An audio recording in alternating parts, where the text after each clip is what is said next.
No, that's all right.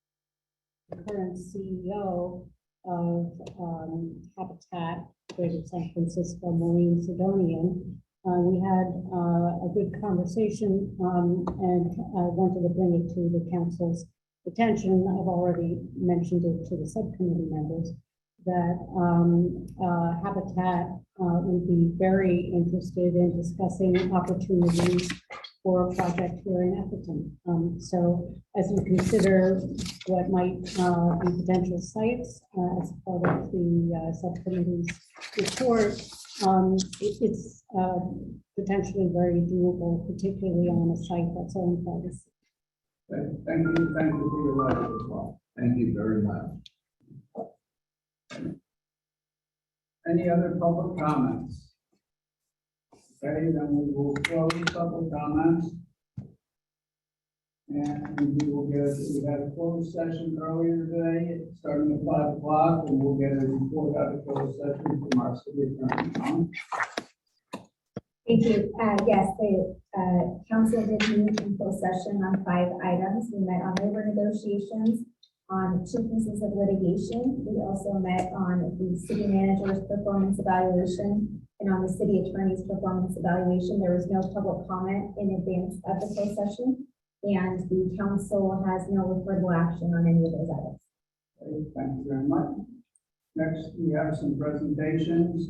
The first one is recognition of the Public Safety Communications Week, and I've asked the commander to come up and read the proclamation and then say a few words about our team. Good evening, Council. Thank you for the opportunity to recognize the great work that our communications workers do. And I'd just like to recognize we have Communications Supervisor Christy Cisco here to observe the reading of the proclamation.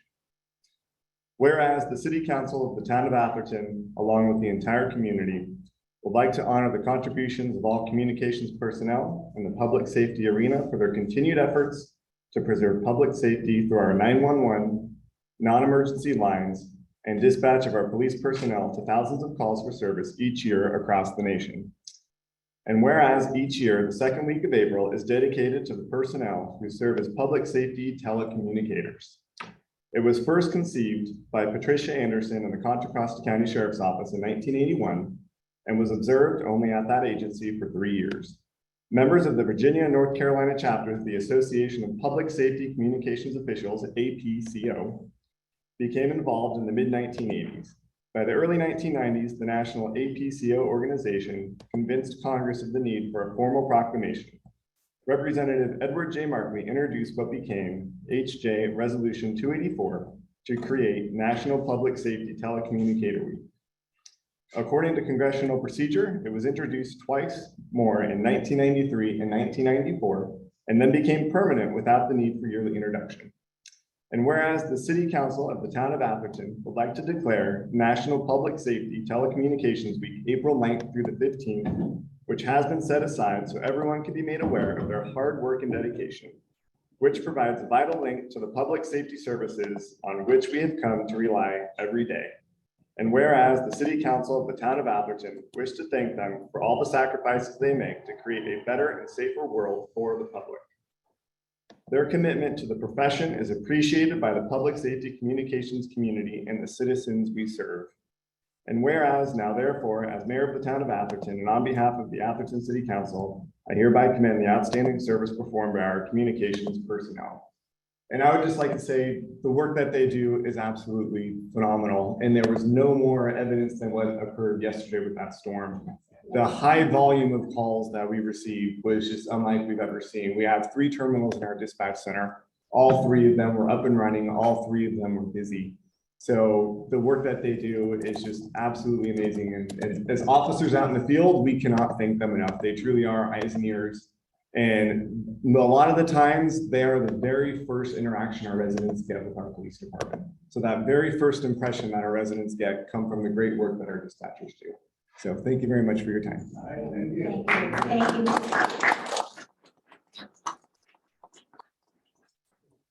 So much. Before we move on to the next item, our audio working. So I want to test it with the folks on Zoom. Does that mean you're still going? So if you can brief moment to test that. Okay. Lisa Marie or Sally, could you test that you can hear us? Hello. Yeah, they can hear us. Okay.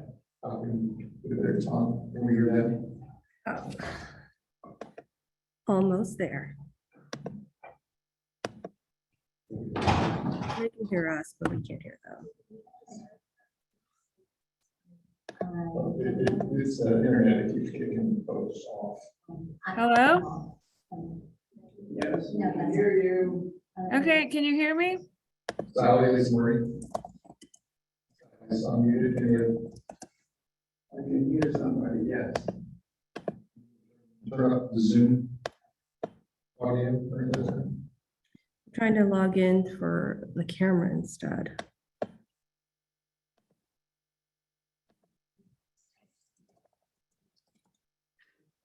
Sally, if you just give us a thumbs up if you can hear us.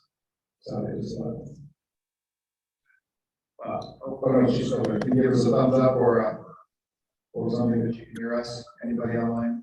Yeah, raise your hand if you can hear us.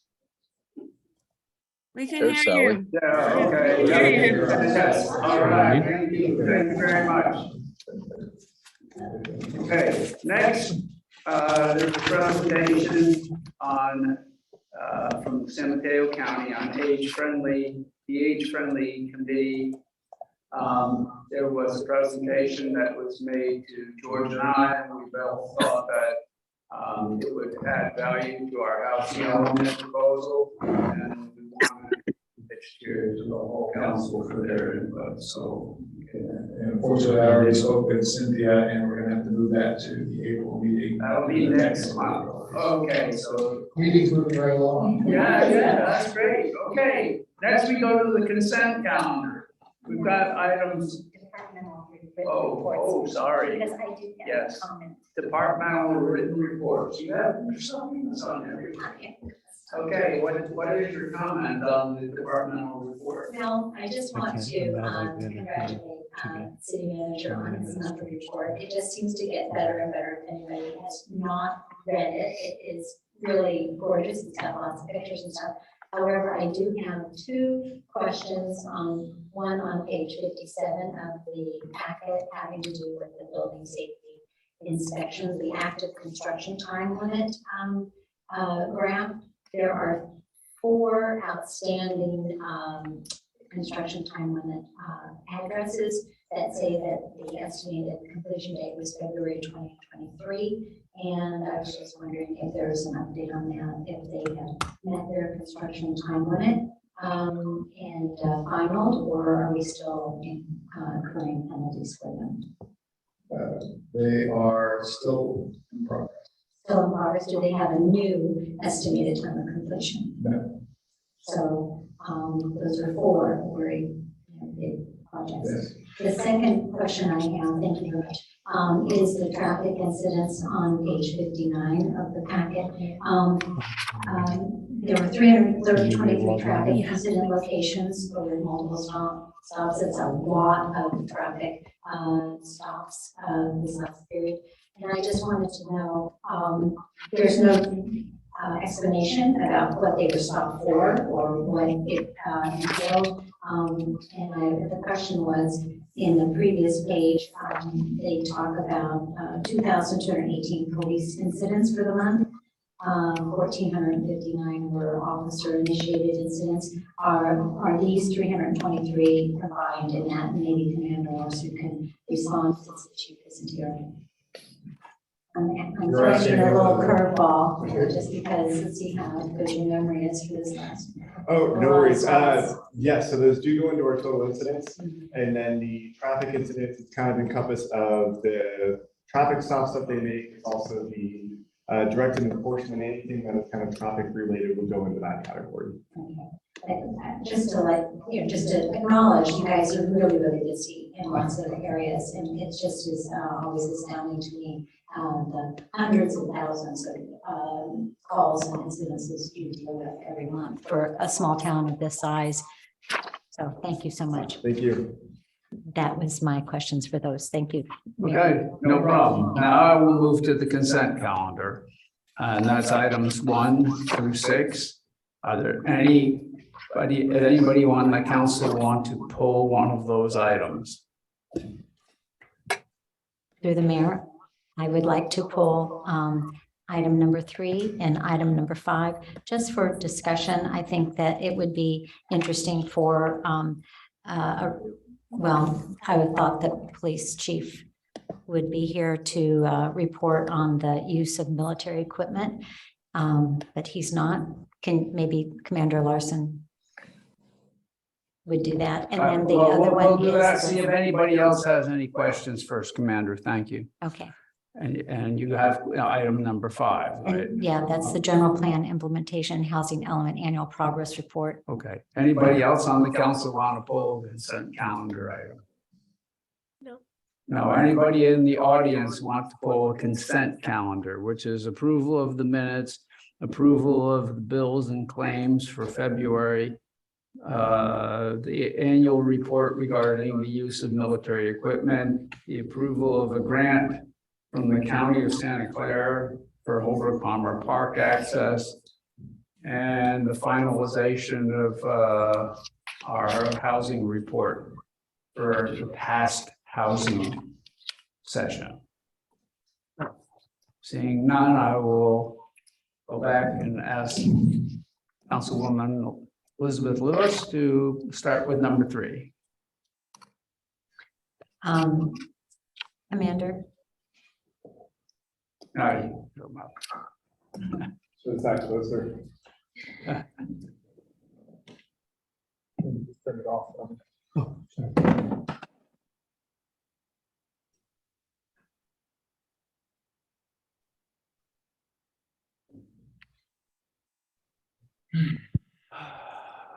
okay, go ahead. Oh, is there a question? just to kind of explain what we do with the use of military equipment. Oh, sure. So this is coming to light. It's Assembly Bill 31, and that is the use of military equipment. It was something that we brought to council last year. I believe it was in last June was when it was initially brought to council. The equipment that we have listed in our military equipment policy is 40 millimeter lethal launchers, and then the ammunition that we have that goes along with that.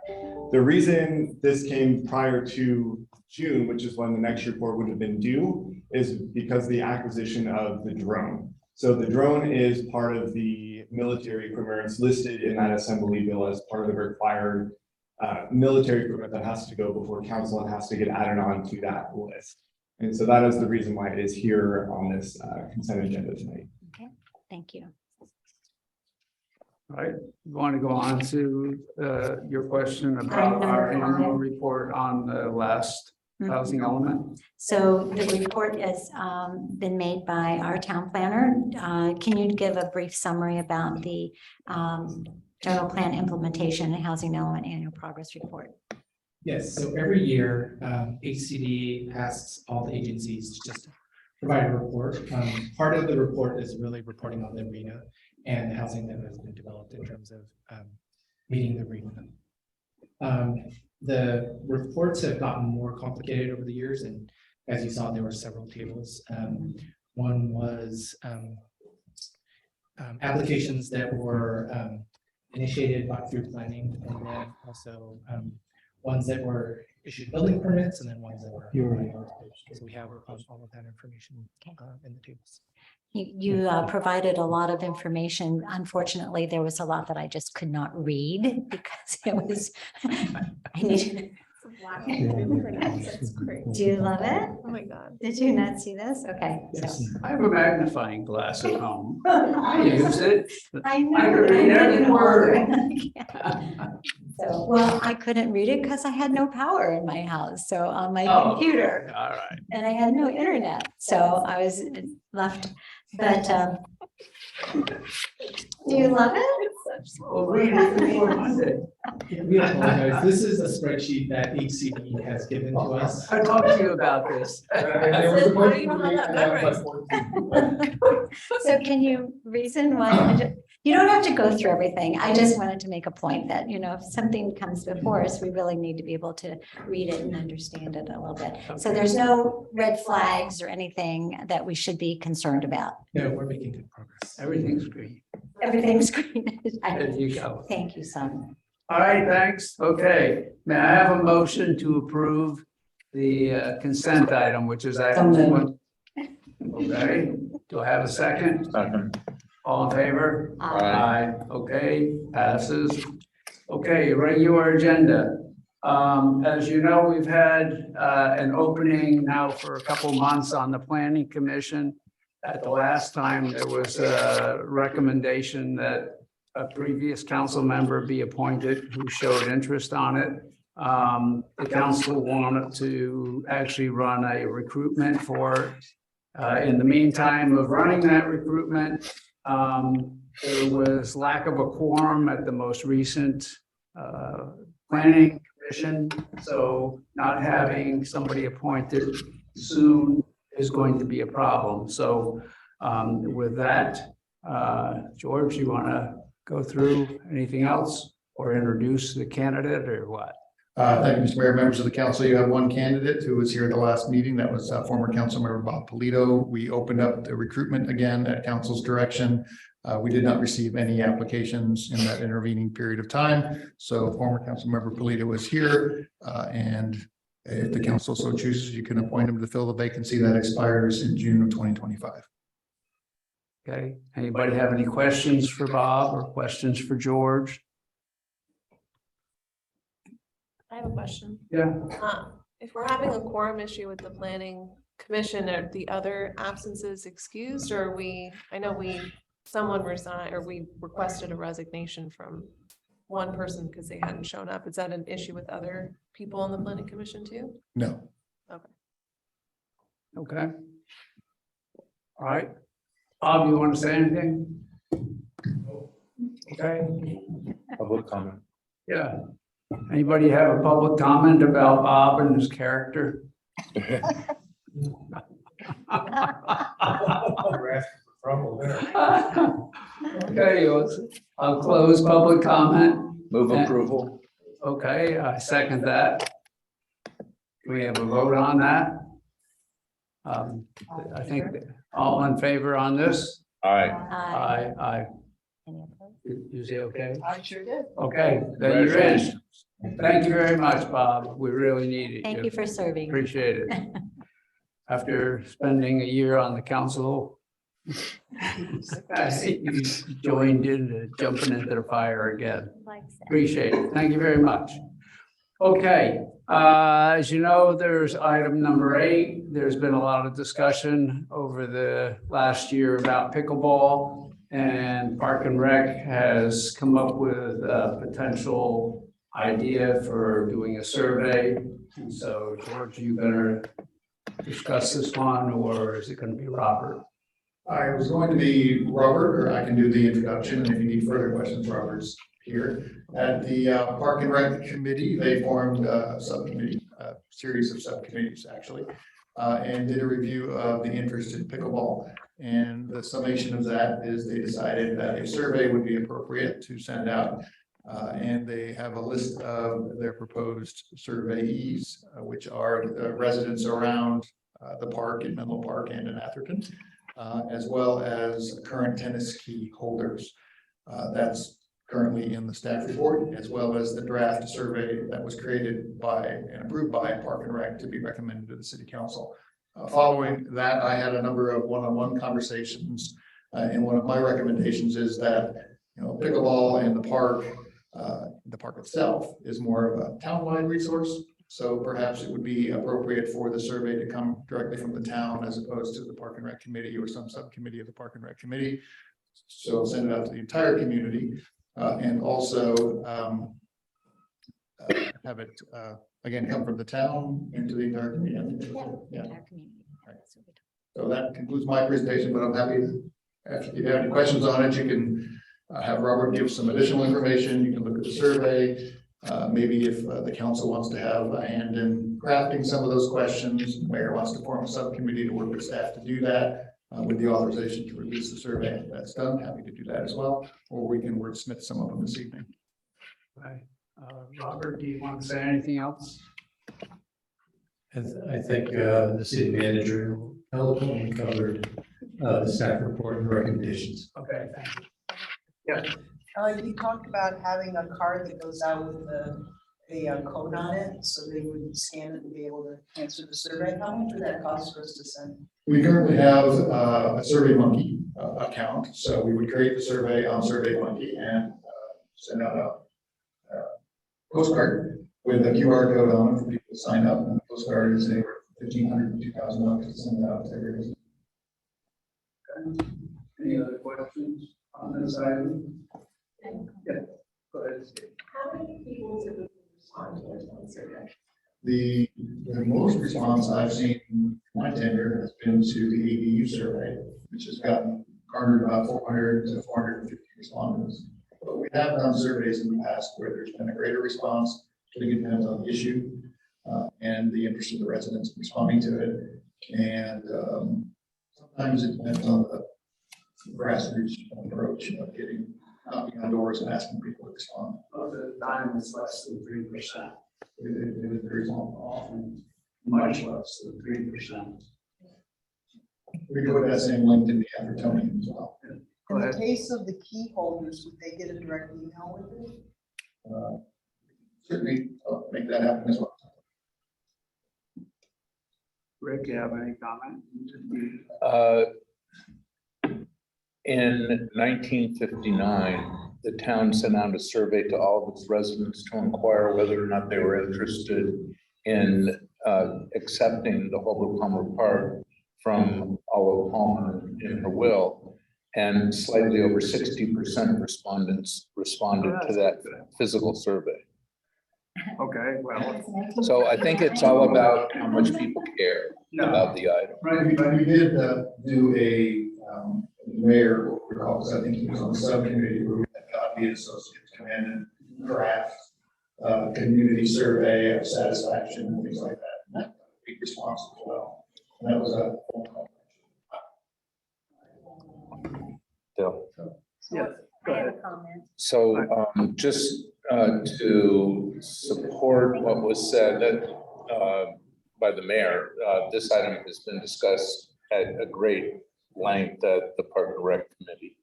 And I've attended almost every one of those conversations, and it's not clear what the overriding opinion is of the Park and Rec Committee in terms of supporting or not supporting pickleball. And the committee decided to recommend to the council a survey because it's not clear how much interest there is in the town, but it is quite clear that pickleball has become extremely popular in general across the state and across the country. And when you go to places, you see pickleball being offered in ways that you didn't see 5 years ago, that's for sure. The challenge that the committee has had with the concept in the park is where to do it, because there's 5 functional tennis courts right now, and they're fully utilized. And there are some other options that the city manager has mentioned in his communication on this, which I think are worthwhile considering. But B, is it appropriate for the park? Because, and I've sat through these and I've really gone through kind of an awakening about what it means. Pickleball is not just a sport. It's not a replacement of tennis. Tennis is a sport. Pickleball is a social event. And it really is a different animal than just a sport. Now, it doesn't mean that it's not appropriate, but it's different. And I think that if the council is interested in exploring having pickleball in the park, that it would make sense to do a survey.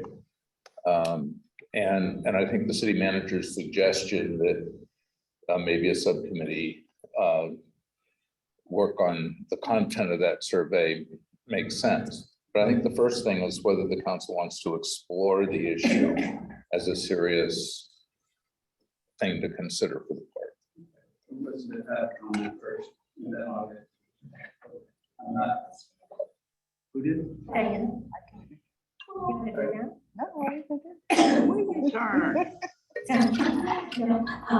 concur with everything Councilman Lloyd has said about it. At first I was very wary of how the survey would be put together, because as everyone knows, the survey can skew things one way or another. And I thought, just in my assessment of this survey, that it was pretty well done. It seemed objective and pretty good. When Alex approached me months ago about it, I said, what to do? And I said, I think you should do a survey. I think you need to kind of get the information out and get people's opinions about it before you make any decisions. And I agree with Councilman Boyer that it is more of a social interaction and rather than a one-on-one competition stance. Anyway, so I strongly support sending out a survey as an initial approach, get the information back, and whether or not we form an ad hoc committee to redo or refine this survey. Doesn't matter. Do you have comments or are we just asking questions? No, I thought we were doing comments. Comment, you have a comment? Okay. Any public comments first? Bob? Okay, remember, it's a 3 minute.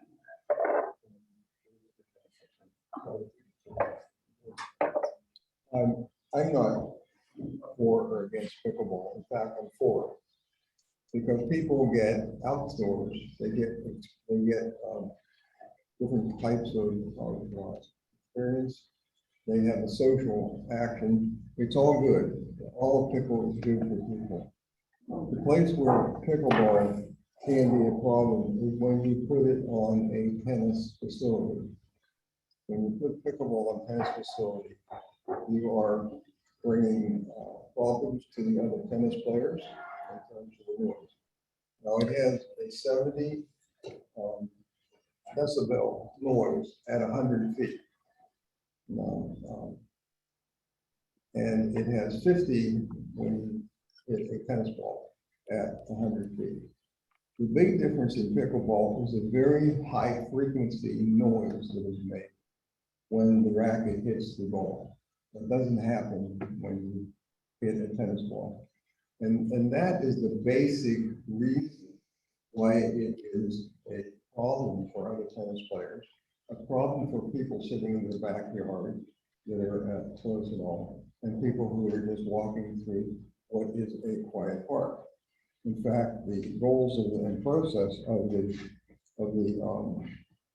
the park is to be planned so that the park retains its ability for community activities and events while remaining a tranquil haven for park visitors. And that's in the document that we put together a while back about the master plan for the park. So the basic thing on the park isn't whether there's different people playing. I think that's fine.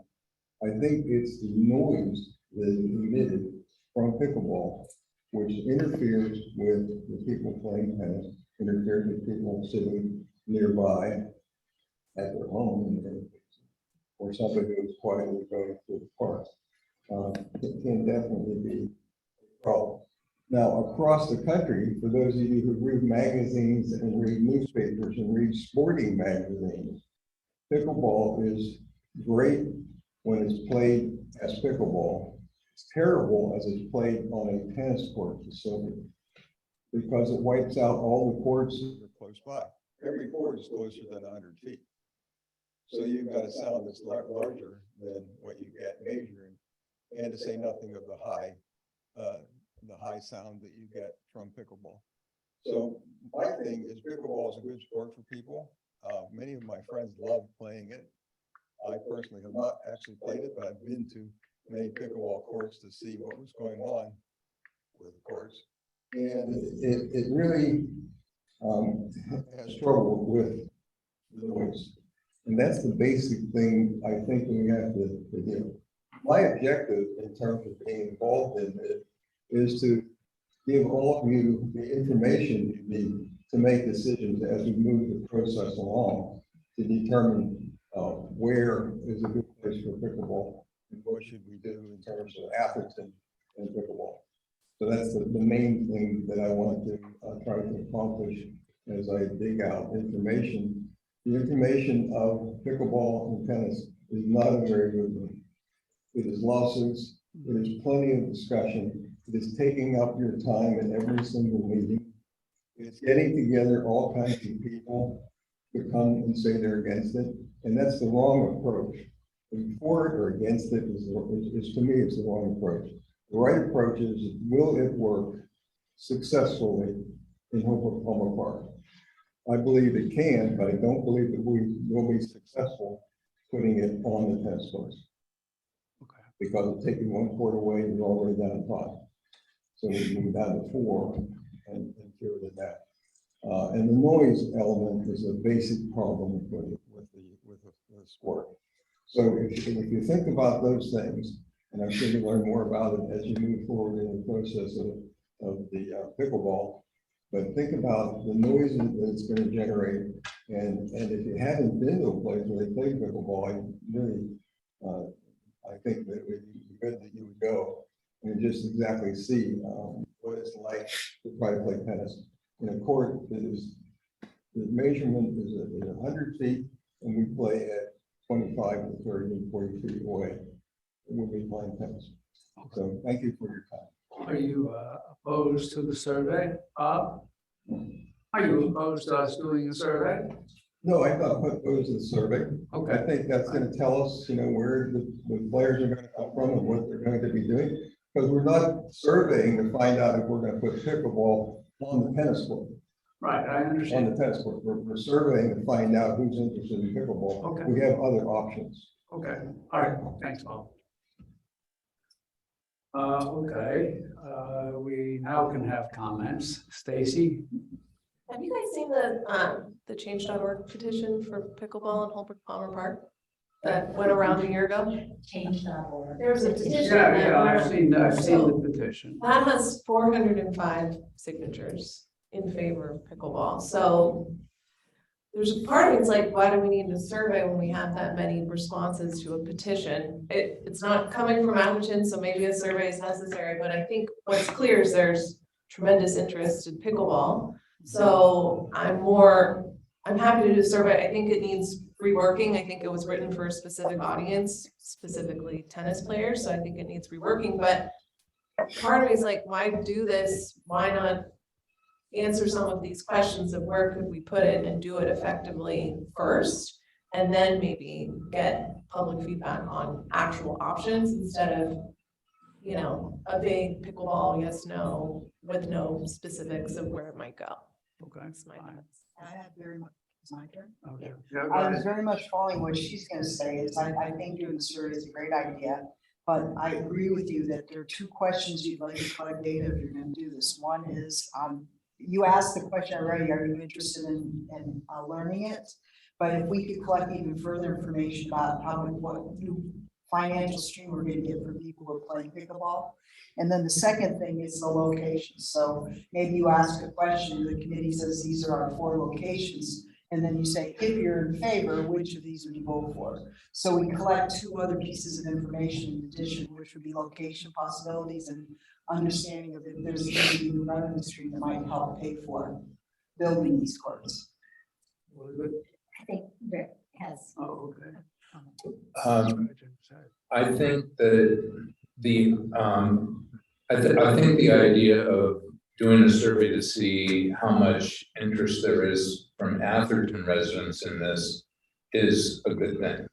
I completely agree that we first should have some discussion about location. And I don't think the location issue is up for grabs in the survey. I think the council ought to think about where pickleball courts should be in the park.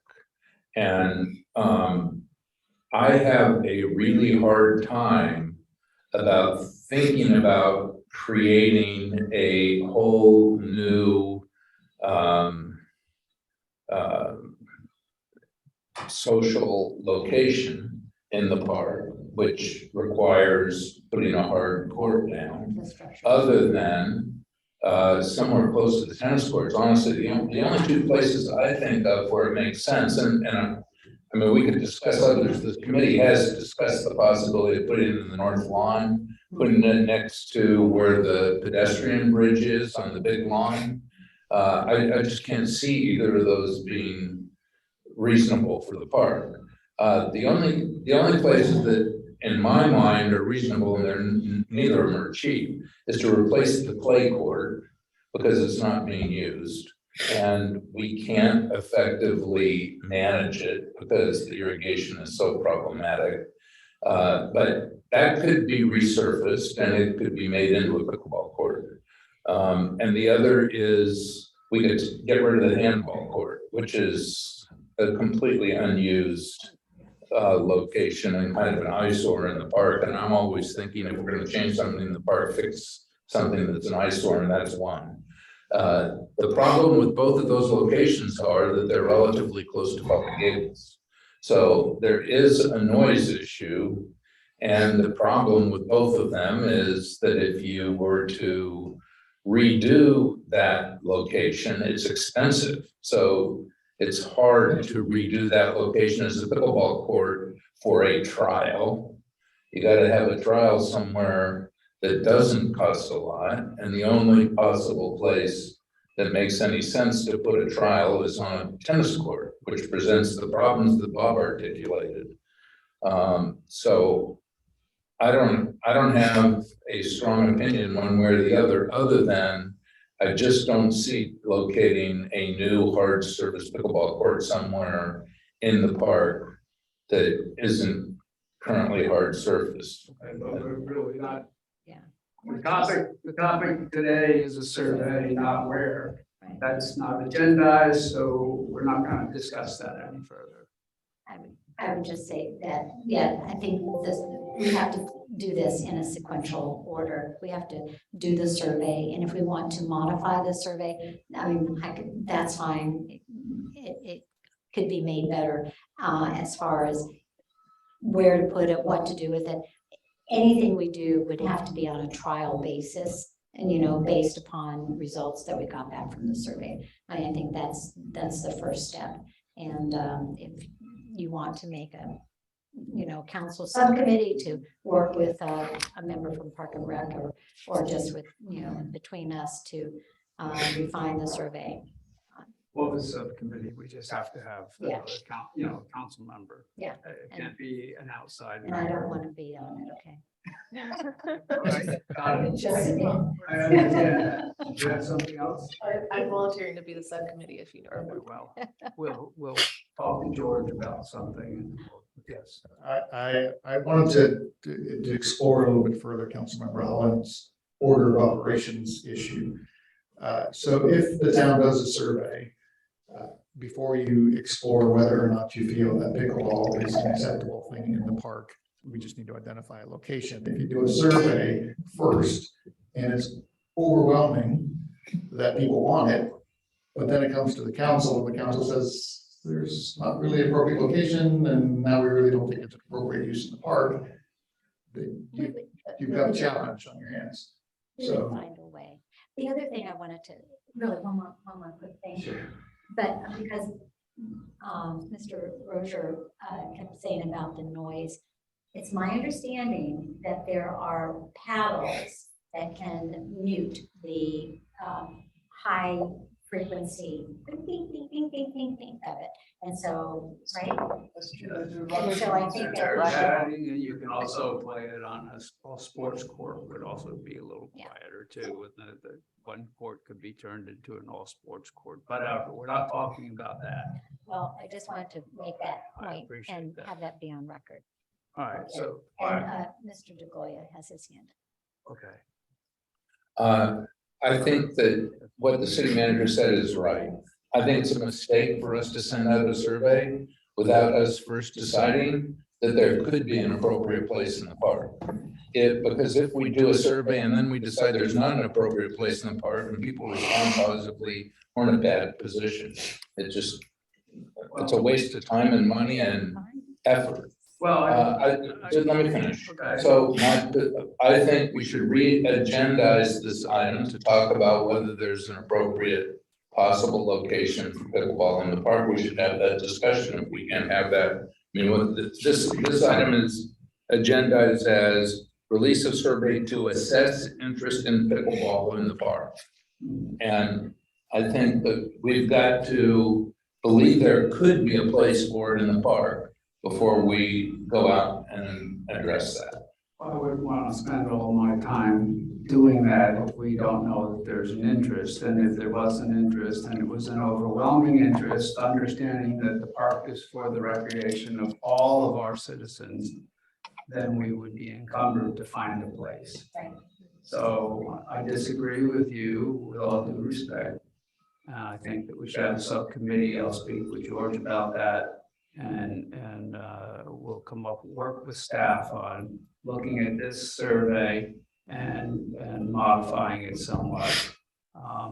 Perhaps with Rachel or somebody like that, if you would, George. We can certainly engage staff with the council subcommittee. The question though, is the council going to authorize that subcommittee to release the survey upon completion, or do you want it to return to the council for further discussion and input? Well, I'll take input on that.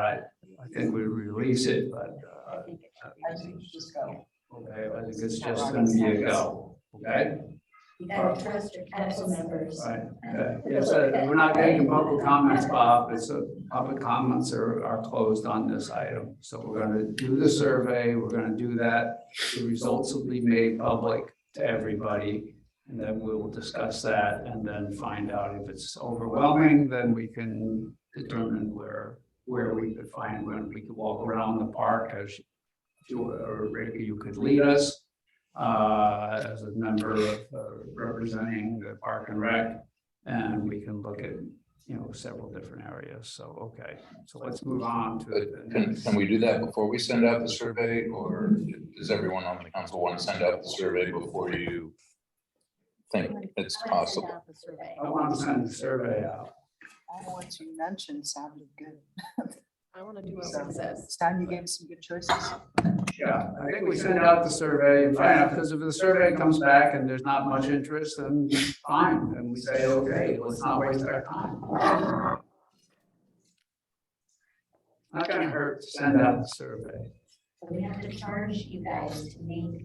Okay, so we have an agreement to make a subcommittee. No, you don't need agreement. The mayor makes the subcommittee. If you have the council appoint the subcommittee or get agreement to do it. No, I'll appoint the subcommittee. Okay, thank you very much. Sure. Okay, all right. So what steps do we want to take here, sir? So I think it's just direction to authorize the subcommittee that the mayor creates to issue the survey once it's complete. Okay. All right, then we'll just go do that. Okay. All right. Next item. Okay, moving on to the next item, which is release of the survey to, oh no, it's that one, Ariel. and housing. Okay, the housing issue.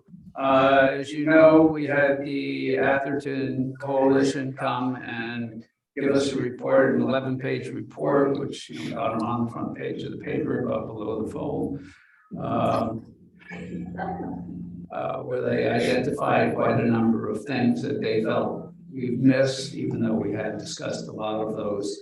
But we were charged to have a subcommittee to look at that and try and go through that and make sure that we didn't miss anything and see what else we could come up with.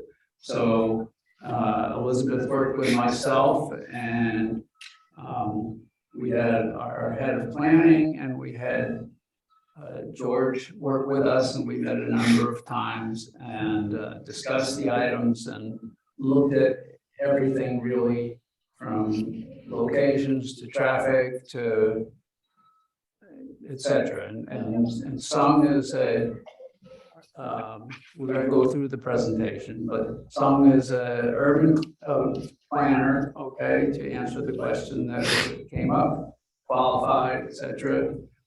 He's our head planner, and he participated fully in every one of the meetings. And even made his comment about where he would put it if he was just doing this on his own and making a recommendation. So to go through that, then let's go through it, and then you all can ask some questions. And so the three of us will chime in when we want, but we had a subcommittee to look at all the options. We looked through the 11-page letter, and we said, okay, what we need to do is start with what are our major streets, and what's the traffic levels on them, and where are their transit stops? Because one of the things that's come up is, oh, we need to have it to where people could just walk to those locations. Secondly, something that we hadn't discussed was the fire district. And so George reached out to the chief of the Menlo Park Fire District, and he gave us his take on that. Also, I received a call from one of the board members there who also expressed her interest or not interest in those.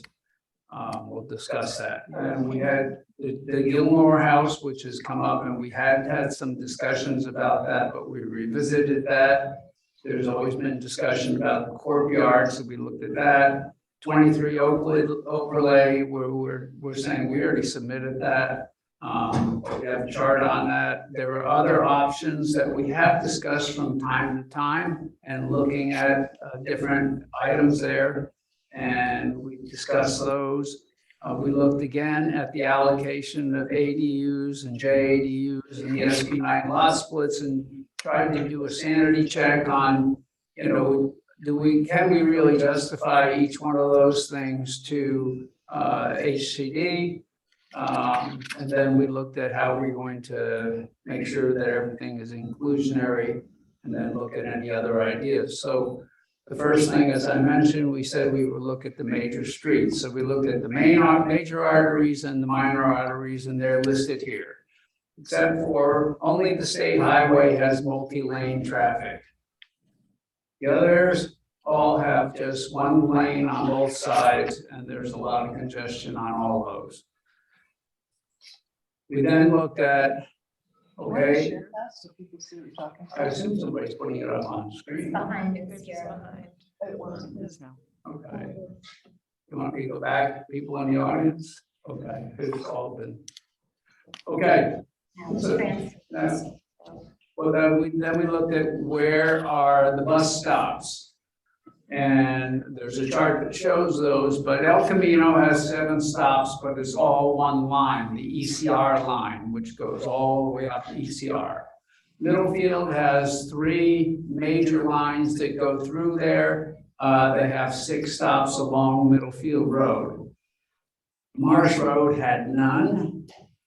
The Alameda, Ravenswood, Bay Road, and Valparaiso had bus stops. However, they were only for school routes, meaning that they would run about 7:30 to 8:15 in the morning, and then they would run again in the backwards direction starting generally around 3:15 or 3:30. So it'd be one run each way. And they would go to the high school, they would go to Hillview School and Encinal School. I'm not sure. They went to, I think that they also stopped at Laurel, but I can't say for sure. Okay, and there are the transit routes on the next chart. And these ones on Middlefield Road essentially go from Palo Alto, from the train station in Palo Alto to the transit center in Redwood City. That's it. Then you have to find some other way to move over. The traffic counts are there right in front of you. And we've all seen these before because of course we've done traffic counts on a regular basis, and we've also had them most recently in our transportation survey. And so we've had several surveys on this chart here. The ones with the red lines are from the most recent, which is 2018 traffic survey. And then there was one done in 2015 for the roads that didn't get the 2018 survey. Okay. So the urban planner, some indicated that just like we started out with, El Camino would be the best place for doing it. It's on a transit route. It's on a major transit route, and it's on, a street that can handle the traffic. But as you know, we had a number of people in here with red T-shirts on, and the council took that off the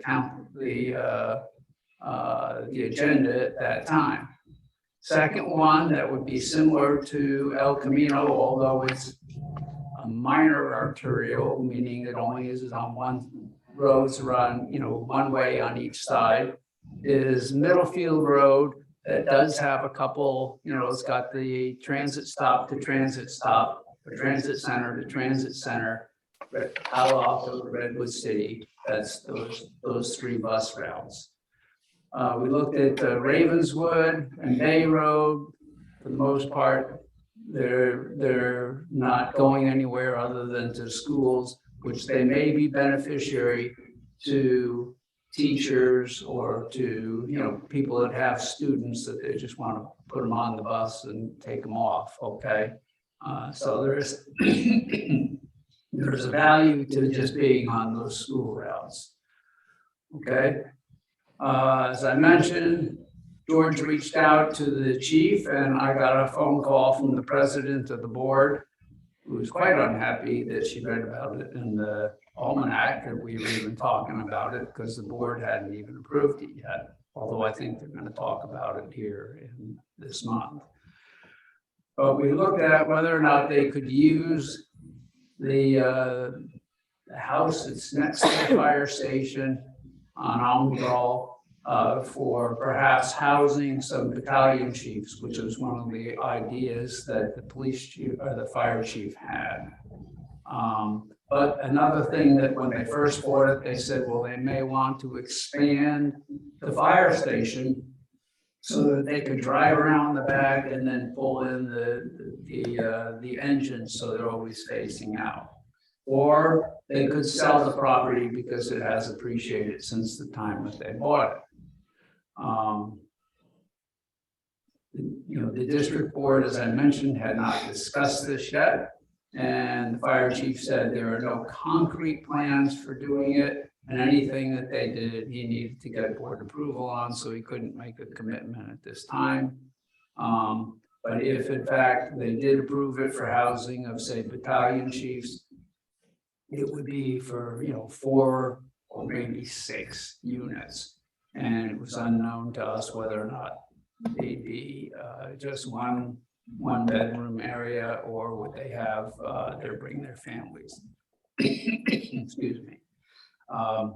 So staff is going to continue to engage and listen to what the fire board says. But at this point in time, I don't think we can do anything but leave it out of the plan if we had to submit the plan today. Okay, next, there's a picture of it. It's got a green pool, so I think that they need to clean that apparently. But sorry, that's true. On it. Yeah, It's true. Oh, you made it a pickleball court. Okay, that's a good point. Okay, we looked at the courtyard and we took a walk around the courtyard, and I know I did a walk around the courtyard with Elizabeth and also a walk around the courtyard with the vice mayor.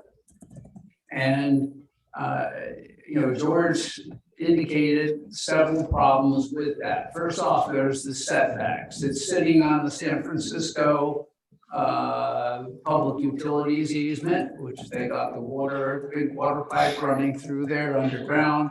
There's also a sewer line in there. There's also water lines underneath there that serve this area and others. And there's a setback from the street. So the area gets smaller and smaller and smaller as you start looking at all these things.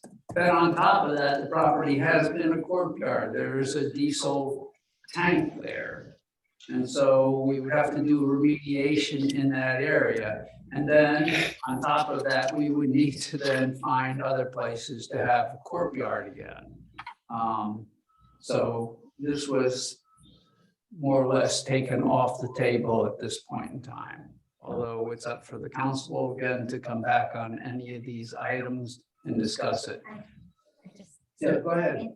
Just in my, Yeah. oh, no, sorry. Just keep this courtyard. You're right. Okay. Right. All right.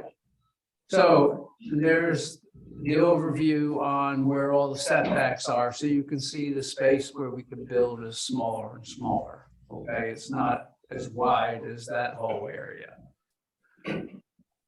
Okay, then this council has discussed the Gilmore House.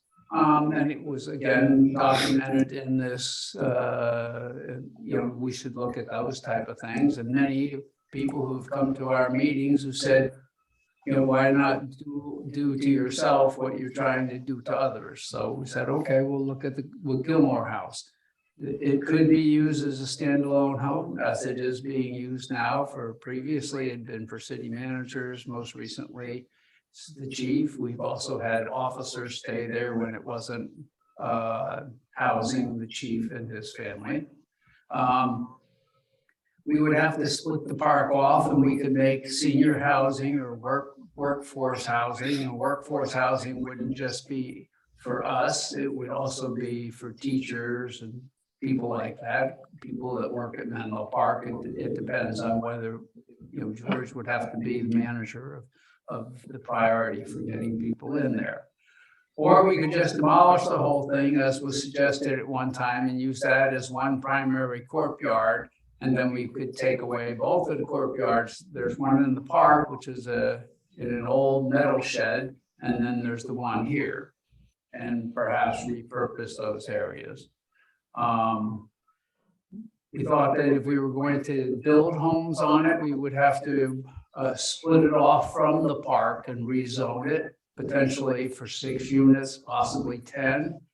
And as I said, who it could be used for, or we could, like I said, demolish it and become a courtyard. And the recommendation from the committee was rezone it and possibly consider senior or workforce housing. There was a big push for senior housing, which is something we don't have here, and has been requested by several residents. Of course, there's also has to be some discussion because we need to make sure that there's no issue associated with the will. And so while we have input from the city attorney and actually from multiple city attorneys, we still want to take things a little further before we would take any steps on that. Okay, so there you can see the Gilmore House, and we have heard from the people with the 2 pools already. Again, we've already done 23 Oakwood. The recommendation of this group of the subcommittee was not to change anything. The coalition said we should take it out. We felt that it's already been, it was downsized from what was initially proposed down to 10 units from 20 units per acre. And And it's really, it's within, throwing distance essentially of other multifamily homes, and it's a 0.3 mile walk to a transit stop on ECR. So it's not far away, as was being intimated by some of the people in the green shirts last time. We had green and red for those of you who weren't here and didn't catch the show. Okay. So we decided we should recommend to the council, we keep with what that is, and then move on. ADUs, JADUs, and SB9 lot projections. So as you know, that was a source of controversy from HCD. They questioned several times, can you really build that much? Your history doesn't say that. They want to go back to some of the COVID years and average that up, making our number very low. And so we looked again at our numbers, and we looked at completion of our numbers, not just the permits, but actually who completed them, because some people take permits out and then they don't build them. And so we felt, well, probably 20 to 25 might be a better number that might get through without too much issues. At 25 units, we only make 200 versus the 280 that we had in the original plan. So the 80 unit loss needs to be made up somewhere, and there's 32 low income and very low income houses that we'll need to find somewhere else. And so these will have to be determined by some other area. And we looked at the lot splits. We said, okay, we felt pretty comfortable based on where we are. Just the lot splits, SB9 lot splits really just got approved just last year. And we had 11 or 12 already submitted. Some are even approved at this point in time. So we think that those are real numbers, and we'll continue to have that. So the 48 over the 8-year projection we felt was appropriate. HCD might say no, but we feel we have pretty good things to justify. Mr. Mayor? Yes. If I could add something to this one. Yeah. On your consent agenda this evening was the 2022 report to HCD for the prior housing element cycle. And this came out after we created this presentation and had our final meeting. But in that report, it notes how many ADUs were actually entitled, how many were permitted, and how many were completed. And as you know, HCD looks at all of those. But the good news for us is in all of Sung's research as he was going back through the last year, I think there were 47 or 41 JADUs that were entitled in 2022. And so that's another argument we're going to be making to HCD in support of our 35 per year number. We stay with that, yeah. Again, HCD gets to make that call. We don't, but it helps our argument. Okay, thanks. Okay, then we went on as we were discussing it. George got a letter on 97 Santiago. Now, none of these things other than the Gilmore House were notified to the people that live within 500 feet. So we're really not going to discuss any of these. However, if people want to have one of these agendized for us to discuss further, we can go do that, but just some cursory comments would be okay, but not an in-depth discussion because those people haven't been noticed. But 97 Santiago, there was a builder there that wanted to build 20 units per acre. He's got his letter as one of the next things in this pack for you to look at. Also Bay Road, we've always had Bay Road initially in, and we never got any comments from anybody from Bay Road. They never even came to any of the meetings to say anything. So then we just kind of left it off. If we were pressed, we could always go and put that back in. If you recall, when we had Bay Road in, it was gonna be about 6 units per acre. And we could put a restriction in there to say this, a certain percentage, 20%, like we did at Oakwood, would be, restrict it to be low income. You could look at an northeast Middlefield Road. That's where the bus stops are.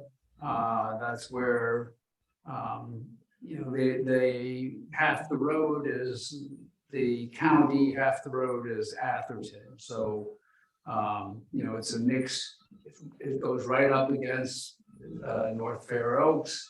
And that was an area that was originally on the chart, but we never really discussed it. So we brought it back up to make sure that we didn't miss anything. At one time, there was a discussion of having just the whole neighborhood overlay. And looking at the map, it was discussed that Redwood Way might be one of those areas. So Redwood Way is just to the right of us. It's a self-enclosed area. There's only roads into it, and they got a couple side roads, but they don't go anywhere. They have to go in and out the same route. So that would be a totally enclosed neighborhood if we wanted to do an overlay there. And there have been some people on ECR and around this area that have said, yeah, they'd be interested in having it, being able to build multifamily home there. Sacred Heart, I took the responsibility to go over and meet with Rich Gioli. We toured the whole campus, well, not the whole campus. I'll get to that in a minute. There are retired nuns there. Some of them are in assisted living. Some are actual dementia patients. And there is an apartment building of 5 units. And those are for ambulatory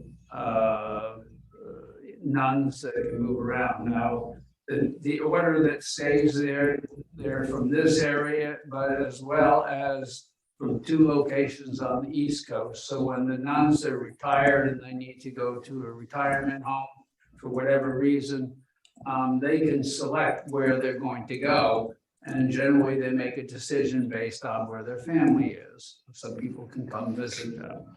And so if in fact there's somebody that's on the East Coast and their family's from here, they may select to come here, and they're not even a resident at this point in time. Over time, the population there will continue to dwindle. They had a number of deaths just recently. Once the population there is down, the school is interested in doing some refurbishment. There was a 6th unit in addition to the apartment of 5. The Oakwood, where the majority of the nuns are, is a room with a bathroom, a bedroom with a bathroom. And then there's a centralized eating and centralized kitchen. So that doesn't count for that reason. I don't agree with that reason, as you know, because of the dorm over at Menlo Park, but I don't make the decision. But the apartments where the 5 nuns live does count. And there's another unit where another staff worker lives. I didn't take a tour of that. And then as I was driving out, I was on actually your street, Elena, or Emily, excuse me, and Valparaiso. And I looked to the right because it caught my eye because there was a bunch of goats out there eating the grass. And so that's how they were cutting the grass there. And I thought, oh, Rich and I didn't talk about that area, but it was at least a ½ acre, and that could be a potential area to build. So I took it as an action item to get back with him and talk to him about that. So George says that the 5-person apartment, that's we already have that counted.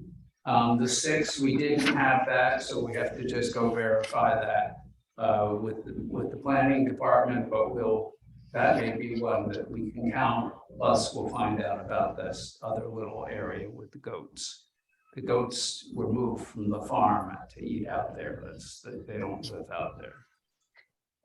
We could strengthen the second ADU provisions by saying if you build a second one on 2 acres or greater, which was what we said, we could say the second one has to be deed restricted. Now, if something's deed restricted, it says for a period of 10 years, it has to be leased to low income.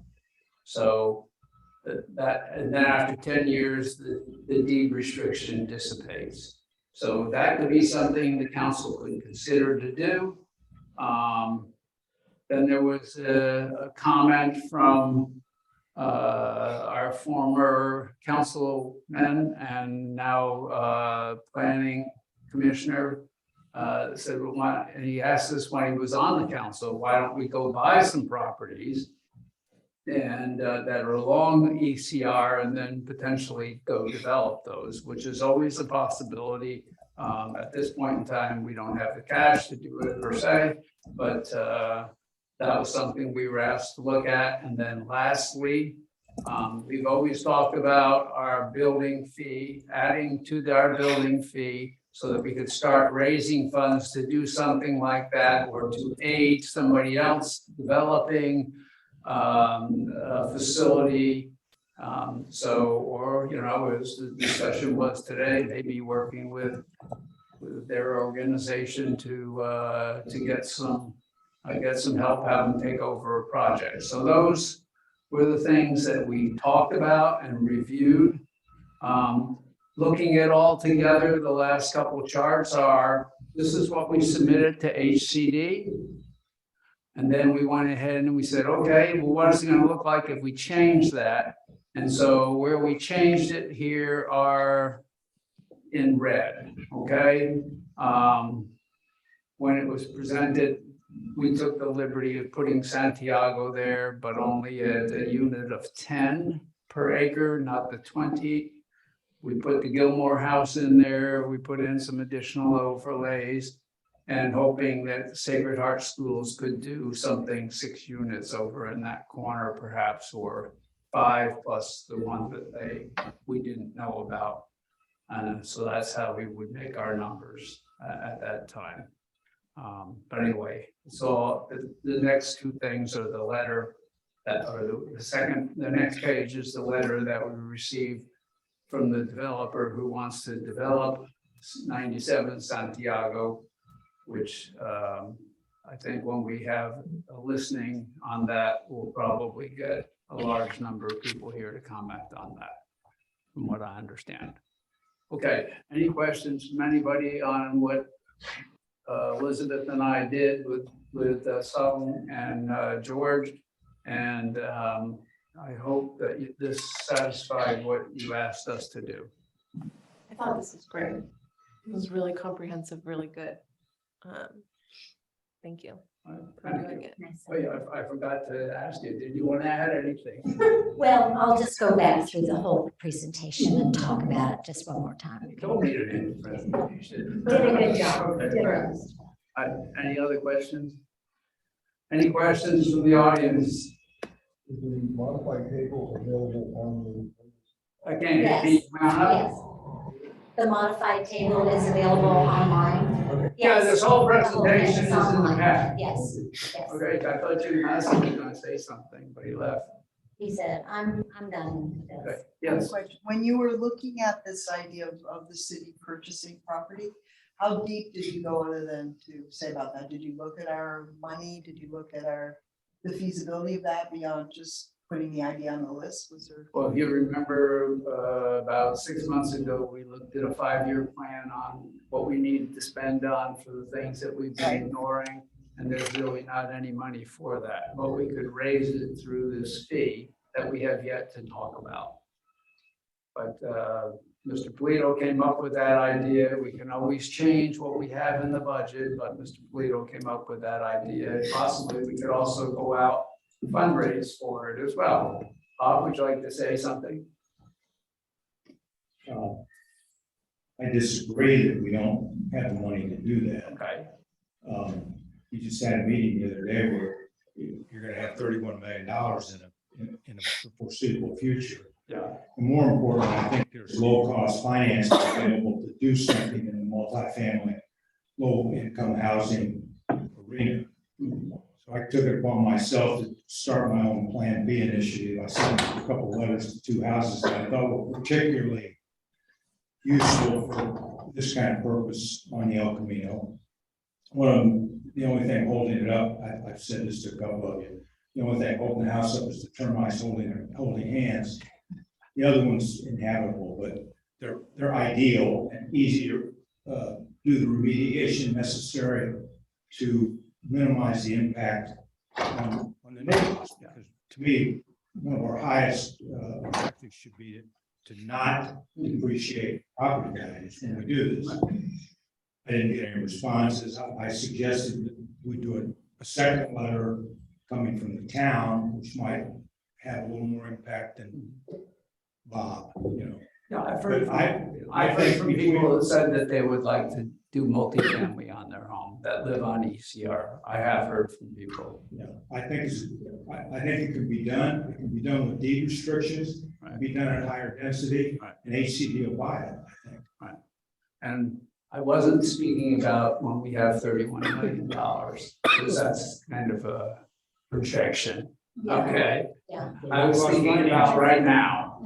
We need to find out what kind of, I don't claim to be an expert, but I feel quite certain there's low-cost financing out there that we can get. I agree. Thank you, Bob. Any other comments or questions? Yes. So what's the next steps here? So this is excellent. And now I don't know what we do now. Is decide what we're doing notice on. This evening, you could certainly have a conversation around the Gilmore House idea. You heard from a public comment earlier this evening about Habitat for Humanity as an option for that particular property. As the mayor mentioned, none of the others that are property specific, such as Bay Road, Field neighborhood overlays, and even Sacred Heart have been noticed. So if the council wants to identify any of those for further discussion by the council, we've noticed the surrounding neighbors, identify those, and staff will do that and schedule it for a future meeting. You can discuss the policy ones as well this evening, strengthening the ADU provisions, purchasing property. If you want to follow up on that a little further, have a letter from the town, that sort of thing. And identifying the balance between housing impact fee and unit production to favor unit production is also a conversation you can have this evening and provide staff some direction. And these are ideas for potential inclusion in the subsequent revision of the housing element, because we have not yet heard back from HCD. We won't hear back until the beginning of April. So the soonest that would get back on your agenda would be the April 19th city council meeting, just to talk about the letter that we got back. And then scheduling that for a future meeting of discussion for options and alternatives.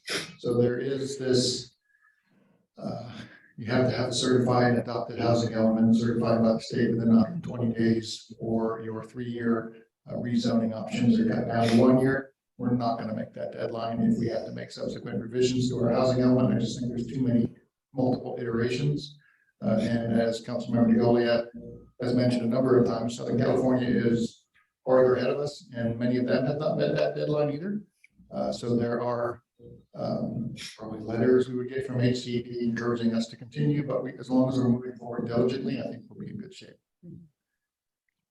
Well, I think the discussion on Bob's idea is something perhaps we can talk a little bit about today. But first off, if there's any specific properties that you would like to have agendized, why don't we go ahead and hear from that first, so we can get that planned. And I just want to make a comment about the Gilmore House and development at the park. Personally, I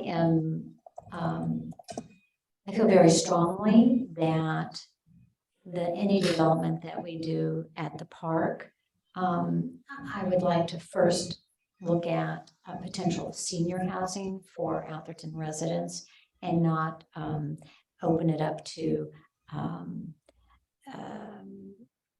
just any low-cost housing.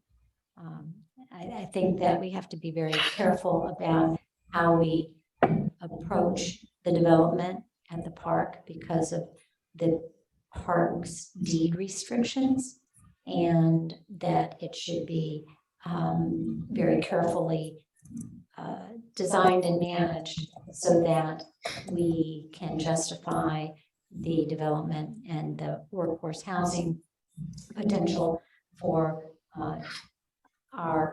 either our staff, such as what is currently being used as, and it was really a place for our police force to live in intermittently. So it has some history there.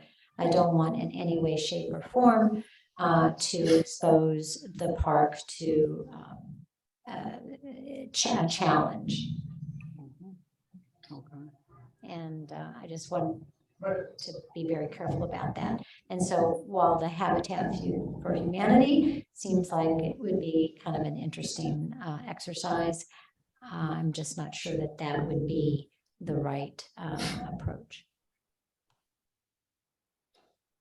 Go ahead. I'll be happy to hear from you. Come on up. I'm interested in knowing from the Gilmore. And I live in Fountain Gables. I'm interested in knowing how much acreage these 10 units would take out of the park. It would be the footprint of what the Gilmore House. Oh, just, yeah, not taking over anything else. No. And how much? It's less than an acre. Less than an acre. And you Yes. plan with 10 units Well, on less than an acre. well, it would be. According to HCD, you can put 100 units on. Wow. So it would be then 2 to 3 story. Yeah, only 2 stories. I think 2 to 3. But we'd have to. We'd have to take a look at it. And it's small units, like maybe for senior housing or, it wouldn't be 3 to 4 bedroom units. It No. would be, if the council chose to do that, it would be walled off from the park. Which it is now, right? So it wouldn't It is affect now the traffic walled in the park. Yes. Excuse me? It wouldn't affect the traffic in the park. No, it would have its own entrance and exit is how we've discussed it, but we've never come to an agreement that we should do that. And in fact, we chose not to do it, but it was brought up by the Housing Coalition. So we wanted to make sure that we looked at everything that the Housing Coalition, for the most part, asked us to look at. So we could check that box. And those, we looked at things that we had been looking at also, as opportunities. And lastly, you have a wills and trust attorney who said that this is fine regarding the will. Not exactly. Doing this, even though they apparently restricted residential. So, I mean, it's still, you've consulted an attorney who said you could go forward with this. We've We had 2 city attorneys indicate that we could move forward with something. And they're trust and wills attorneys. They're real attorneys. No, no. They got bar, they passed the bar and everything. No, no, Hallelujah. I understand that I'm married to one. But I'm just interested in, are they specifically trust and will attorneys? Do they really know the law of trust and wills? No, but I believe that our current attorney has she works in a team versus Mr. Connors, who was an independent one. Okay, Yeah, all right, I mean, sure. Okay, thanks. thank you. Yes. Thank you. So following up on my comment earlier, I want you to know that Habitat for Humanity would be more than happy to come to any of your meetings to explain what they do and how they do it. Just an overview of what they do typically is, well, first of all, it's ownership housing. So people buy the homes from Habitat for Humanity, who provides 100% financing and 0% interest to the family.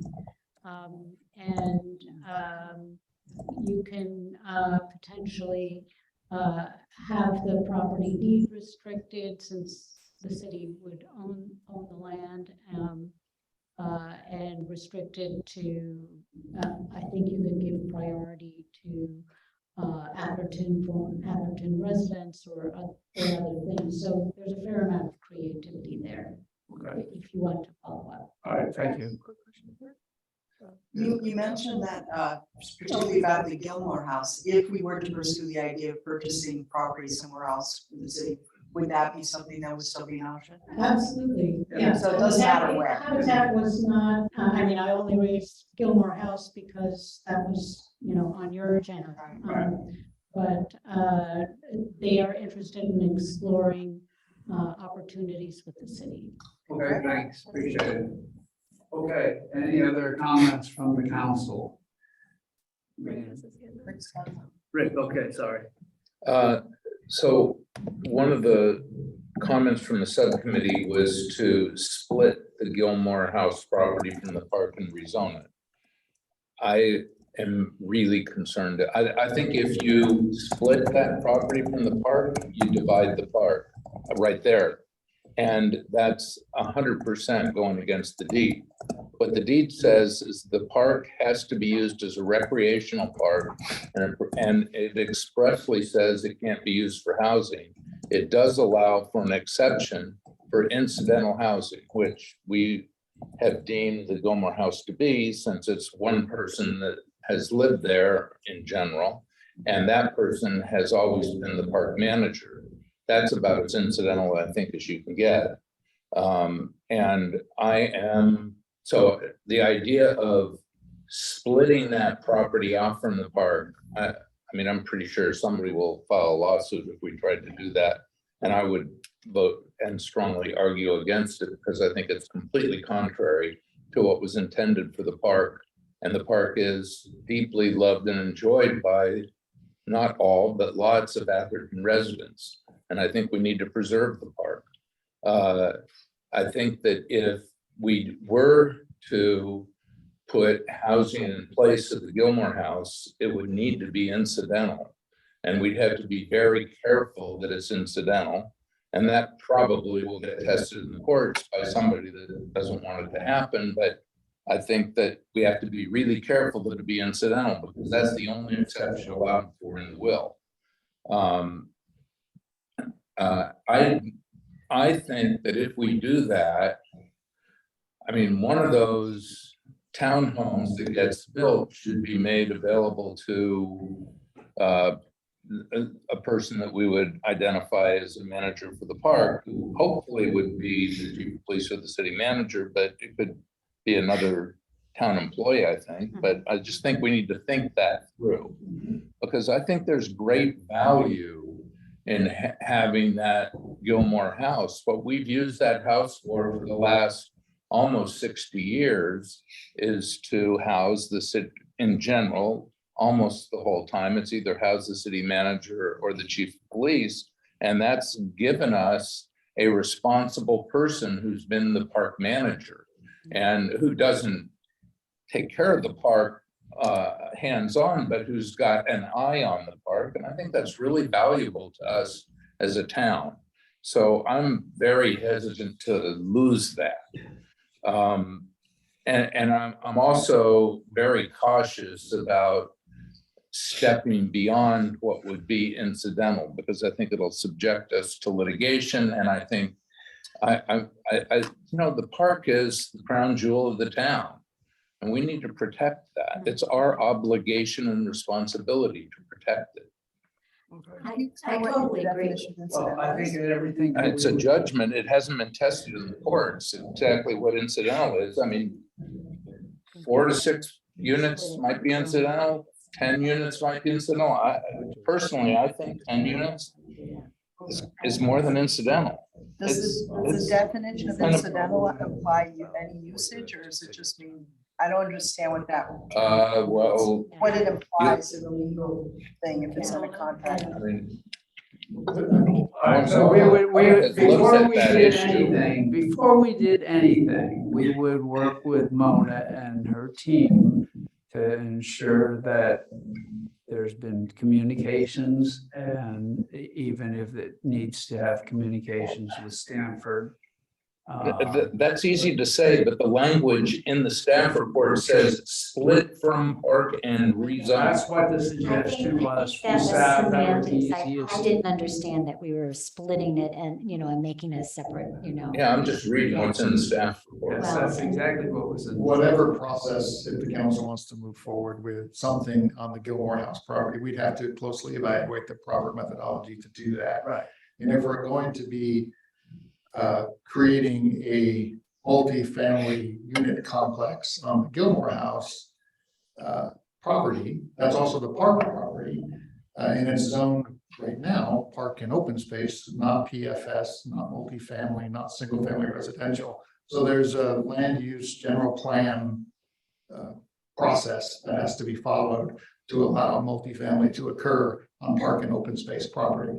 So we've got to evaluate that. And so splitting it out is an option, not splitting it out. If that's an option, just doing an overlay on a section of it, we have to figure out what the best process would be. That would be, I don't agree. And we'll be working with Mona as well as with our staff on doing that and coming up with a solution and talking to the council and getting their approval and listening to people's input. I have a question about El Camino. Go ahead. So I've been approached by a couple other El Camino residents who were excited when the whole El Camino overlay was talked about because they would like to develop their property that faces El Camino. And then, and so if people like that came to us and asked for a rezoning of their parcel and maybe a couple of parcels that are next to each other to develop, how could we do that without getting spot zoning involved? Because we're up zoning, not we're down zoning. Right. Sorry. I know. So again, on the issue of spot zoning, if the council can articulate a public benefit and compliance with the RENA numbers meets that, it's not spot zoning. So I really want you to not be scared of spot zoning. That is very, very difficult to meet when we're trying to meet housing element RENA numbers. That's first of all. Secondly, housing element law and HCD encourages localities, including the city, to consider letters from property owners that wish to upzone their property into their determinations for upzoning. So they actually take those very seriously and request that you factor those into your decision making. And so then how do you deal with the irate neighbors around them that say, no, don't do that?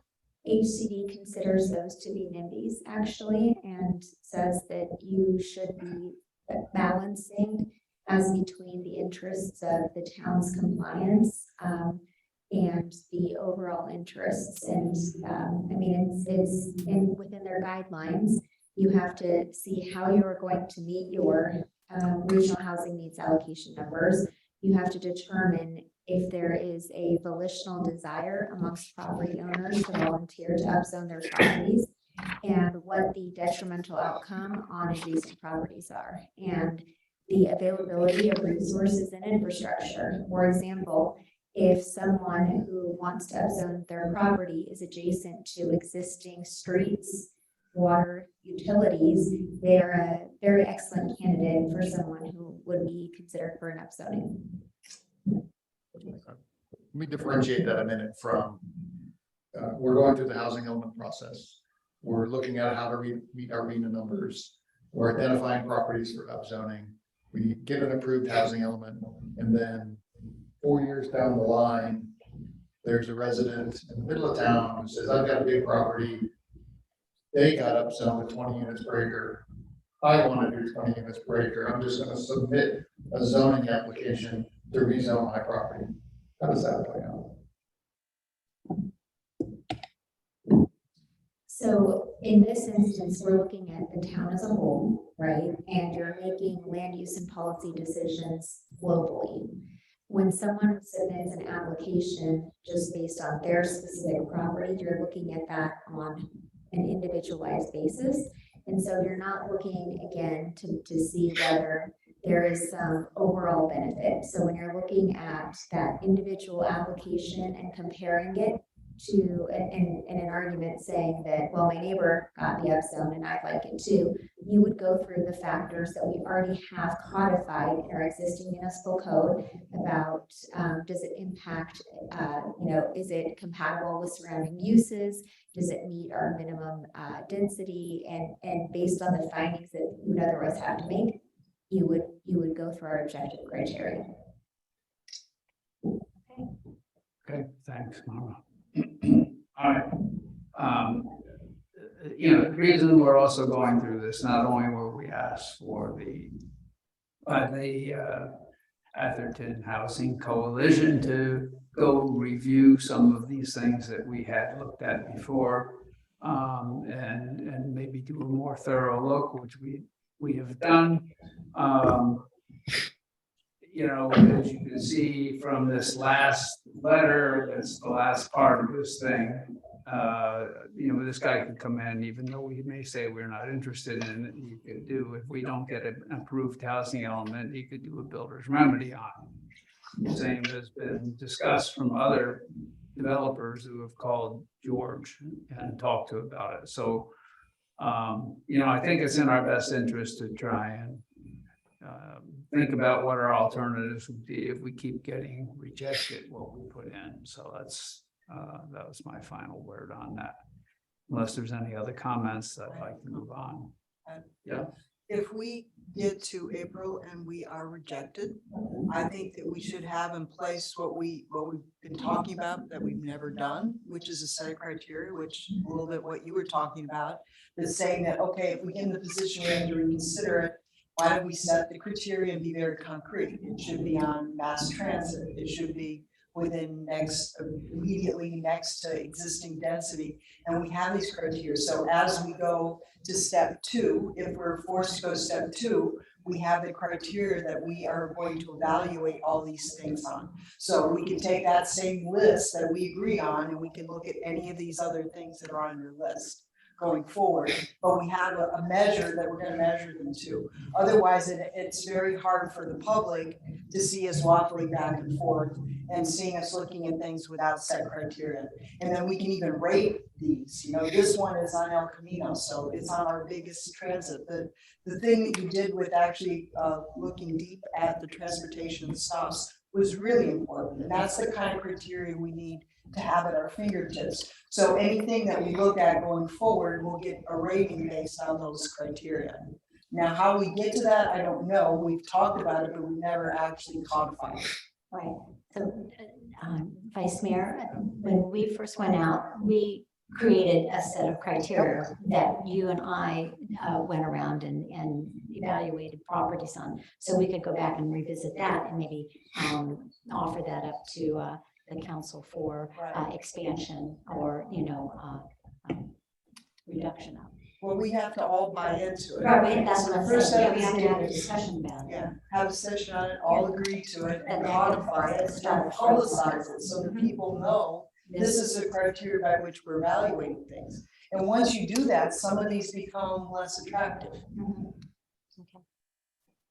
Just to clarify, all of those on that screen there match that criteria. Yeah, that's all we looked at. Yeah. Except for the Gilmore House, which is not on a major transit route nor No. bus stop. The only reason we're looking at that is because the town owns the property. And it was brought up multiple times by the public, so we said we would look at it. But the town doesn't own much property. Rick has some. So Go ahead, Rick. I think that we actually haven't codified it. I think that what the vice mayor said is right. Exactly. And the issue is that, do we need something just to satisfy one of the criteria? How does the criteria work overall in terms of impacting our strategic judgment? Because if it's just one thing, if it has to be on one of these arterial roads, then we know there's something like 1,200 properties, because that's what the planning group brought to us at the very first meeting that we had a year ago, November. And that wasn't sufficient. We wanted more in depth, and we didn't want to just check off one box. So for example, 97 Santiago is on Valparaiso, which is in Ontario, but it's certainly not near dense development. And, you know, I don't know what it has in terms of bus routes, but I think we need it. I mean, I think that's something the subcommittee ought to recommend to the council. We can go look at that again. Yeah, okay. We can stay engaged. I was hoping to close this with subcommittee. No, we can stay. It'll be fine. Let's all put together for our next meeting. All right, okay, great. Yeah. So when you look at that criteria, I don't want to be aggressive here, but when you look at the criteria, El Camino is the most obvious solution that meets every single one of those criteria that's been before you, and you got shirts and you rejected it. That's right. We do tend That's to because Atherton residents don't fold want under pressure sometimes. multifamily development. Correct. So I don't want to, I mean, going through the exercise of creating that criteria, if the sentiment is the residents aren't going to support that, so we're not going to do that, makes it difficult. But in the end, we may be forced to. It's Exactly. not a matter of us Let's choosing. wait This to is see coming what from the the state, city not us. says. You know, But response. in reality, I mean, I think just to take a step back from that, in reality, from what we've heard tonight, there in fact may be some locations on El Camino Real where the property owners don't object. Now, this is the first I've ever heard of that, but that's one data point. Second data point is at one point in the long past, the council did propose looking at denser development on Bay Road, and there wasn't any articulated objection to that. And finally, we have published that we would look at it and talk about it tonight at the Gilmore House. And the level of reaction to that has been quite small compared to the reactions that we experienced on El Camino Real and on, you know, Atherton Avenue and Polhemus on a number of locations. So I mean, it's conceivable that we're not going to run into the same level of reaction every time. So I think even if we don't use it, the idea of the criteria is a good thing. I agree. I'll say one other thing that just to share with everyone that I've thought about, because I'm very focused on the ADU strategy, and I'm focused on the ADU strategy because it doesn't take private property and chop it up into lots of tiny little parcels, which is one of the reasons that people move to Atherton is they want to be on larger parcels in a quieter, less congested space. But there's two other things that I think are important. And one that really hasn't been articulated. We have talked about the possibility. I think we have a very strong case for why we put 35 units a year forward. And it's both because of the permits that have been issued, the ADUs that have been built, essentially 100% of new houses that have been built since we changed the rule in 2020, 100% of them have had an ADU. And there's a number of, we know people that are current owners, not new builders, who have indicated in response to our survey that they're willing to put in an ADU. So when you run the numbers, 35 is reachable. I mean, based on the numbers, if people are going to do what they say they're going to do, which is a big condition. I understand that, but you have to believe they're going to do it. And I think the argument to HCD is, well, let us prove it to you. You know, give us 4 years. And if we can't achieve the numbers we say we're going to achieve, then we'll seriously take on looking at the rezoning. But there's another issue that I've thought a lot about, because I've really thought about how to address this, and there's an asset that Atherton has that has not really been recognized, and that is that we're a real affluent community. This is treated as a liability, not an asset. But when you're looking at housing production, in fact, it's a huge asset because people in Atherton can afford to build an ADU and rent it at an affordable rate. They can afford, not everyone, of course, but a number of people can absolutely afford to build an ADU and rent it at $1,000 a bedroom a month. That's affordable in everybody's book. Now, in response to our ADU survey, we got indications from people that they were willing to do that. Whether they really are willing to do that or not, only, but you gotta see what happens. But we have the ability to do that. And that has not been recognized in all of ACD's analysis and all of the housing advocates' analysis. That has not been recognized as a real asset.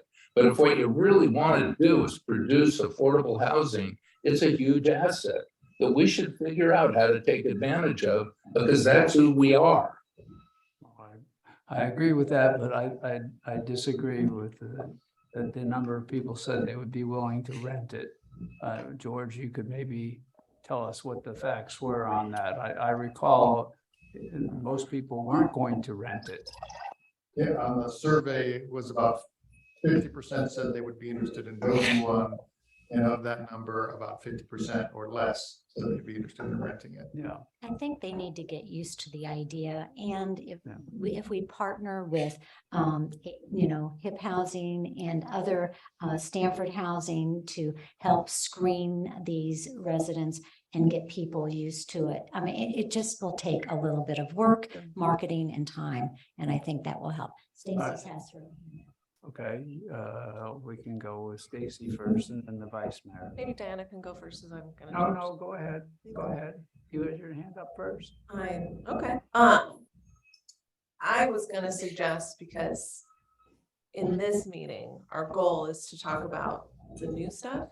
And I feel like this ADU discussion we've had like 20 times at this point. So maybe we should focus on this part, the strength and second ADU provisions, because I think we need to give policy direction to the staff on that one, right, in this meeting? And then maybe talk through some of the other stuff. Then we'll take, But maybe we that- can do that after we hear from the That's vice what I mayor. want her to go first. I was gonna basically, part of the same thing. I think that our goal here is to have a You guys plan didn't B. discuss this. We did not, but I do think we need to have a plan B. We're all in on ADUs and everybody agrees with that, but we have to be ready for plan B come April. If they don't accept our numbers, even in what you put down here, you're saying we need 32 new things. That's not small potatoes. So we should be prepared for which ones we're gonna do. So I would suggest we go fully in on getting the criteria in order. And second, I would like to see the subcommittee look at taking to the next step of purchasing property. That's another way. I mean, I hear all what you're saying about the park. I was all in on the park because we own the land. On the other hand, if I put my criteria to it, it wouldn't even make the list. So maybe a purchasing of property, if we've been told that by financial people in our midst that we might be able to do this, then maybe we should go to the step farther. So when April comes along, we have an answer. Okay, well, we'll continue to look at criteria. Elizabeth and I will go do that. And, our hope is that the ADU numbers come through, but if they reject our ADU number, then I don't think we'll have 4 years to prove that our number was right. I believe we'll be on a year by year or at least a 2-year deal, as I understood from George. So we won't have 4 years to show it. And I think that when people say they're going to build a new ADU with building a brand new house, we already know when we look at the delinquency list on the houses that aren't getting done on time, 1 in 4 or 1 in 3 don't get done on time, and the time limit is 3, and some take as many as 5, and then at the end, maybe some of them say, hey, I ran out of money, I'm not gonna build an ADU. So I don't think we can just go on that, and I don't think it would materialize in the time that we need it, but I fully supported the ADU approach, as you know, Rick. And, you know, I prefer not to have any controversy within the town, but I think that we're going to need to plan for a next step so that each time we respond to HCD, if in fact they reject us, just like this last time, we added 23 Oakwood. Well, next time we'll add something else to say we're trying to make a good faith effort, and that will keep us alive, okay? Yes. I was gonna say, to be more specific, because I was not specific, I think the idea of the purchasing property is a new idea that we haven't really focused on enough. We could ask staff or somebody to look at our financials and see how we would do it, because right now we have some people saying, yes, we can, some people saying, no, we can't. Let's have someone who actually knows, can look at the numbers and say, this is how much money we could potentially put, look at other organizations that are willing to put up the other half. So just do one step deeper research so we have something in our back pocket. We can include Robert in the discussion. I'm sure he will be happy. No, not Robert, Robert B. Robert B doesn't give away money very easily. Yeah, and no charge, please. All right. There are also letters this item. One more thing on that. There are also letters sent to only 2 residents. Maybe we'll identify more residents and send more letters and just. Well, I think Like I that's said, one of the there's- things we said. There are people on Yeah. Elk Yes. Community, So so let's not close the door on Yeah, Elk Community. I think Development, this because it city makes a should lot of write to sense. people. I think we can maybe resolve to do that, that the city will send out a letter or a postcard to the people on El Camino that we had, and even Redwood Way, and ask them, you know, is there any interest in moving forward? And just so we can get an input back. And I think we can probably approve that, right, George? If the council wants to give staff direction to work on that, you certainly can. I just want to make sure that we're going down this list, and if we have to provide notice for the April 19th meeting discussion, you've identified properties you want us to provide notice to. So 97 Santiago, I think yes. you want to discuss that further? I don't think it meets our criteria for high There's density a development. yes, a no. I think No. because it's I builder's know. remedy, I'm we not should in talk favor of about it. Santiago. I would vote that down. So 97, how about Bay Road? Wait a second, let's actually hear the discussion here. Stacy was saying there's a And builder's discuss. remedy concern. And Yes. that maybe, and there is also a resident concern, so maybe that's one that should be noticed, because Didn't say that, but we're saying we're not gonna look into it. We're gonna drop it. he's asking what we're gonna notice for our next meeting. Right. That's what I thought you were saying. That's So right. And I think that Mayor's one saying he seems doesn't to- want to. And I'm saying she made a good point that nobody listened to, so I just want to make sure everyone heard her point. Yeah, I mean, I'm not saying I'm in favor of it. I Right. think because it's a builder's remedy, I think we should talk about it. I mean, I guess at April 19th, it'll be Well, subject to the builder's builder's remedy remedy. will only come to if in fact we continually get rejected and then they finally say you're non-compliant and that's the end of it, okay? That's when a builder's remedy, as long as we keep showing progress and working with HCD, I think that we've got time. Is that not correct? It's partially correct. I think as soon as the state says you do not have a compliant housing element on April 5th, Then we can get it. yes.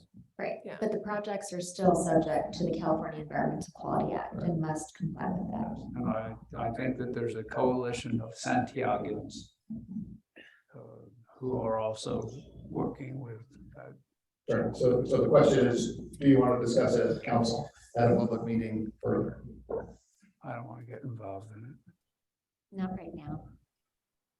And Rick is a no, right? Right. So Bay it's a Road, no. Yes. Yes, okay, Northeast Middlefield, yes, Yeah, I wrote it down on the chart. yes. I think we should look into it. Redwood Way, No. Well, they're gonna be included in your letters. That's where some of the people are that say they want to sell, so. well, I'm not privy to those specific addresses. And I know, I know, well, mine is. So I'm just saying, I'm just saying. You sure yours is not small? so Redwood Way, I think that yes, and I will say why, because I have a problem with you guys saying You're handpicking. It doesn't sound good. We're gonna say these are criteria that's on El Camino. It's off of El Camino. Yes, it should be considered. So then, am I hearing that what you're saying is let's develop and codify the criteria first before we decide whether or not to add any of these properties? See, that would be ideal, but the problem is that you only have another meeting before we're gonna get the results. So the problem here is the time frame. Yes, you'd like to have the criteria, but I would also like to see us have a subcommittee that's already reaching out to low-income developers and let them say to us, here's a list we're considering. You're a low-income developer. Would any of these properties fit? You know, that should happen too. Simultaneously, only to have it ready with the time frame. Otherwise, we're gonna be stuck and have nothing. That would happen then without council input as a body, so. Majority of those homes that are in that area have been built in the last, rebuilt into larger homes in the last 5 years. And so their property values are probably very high.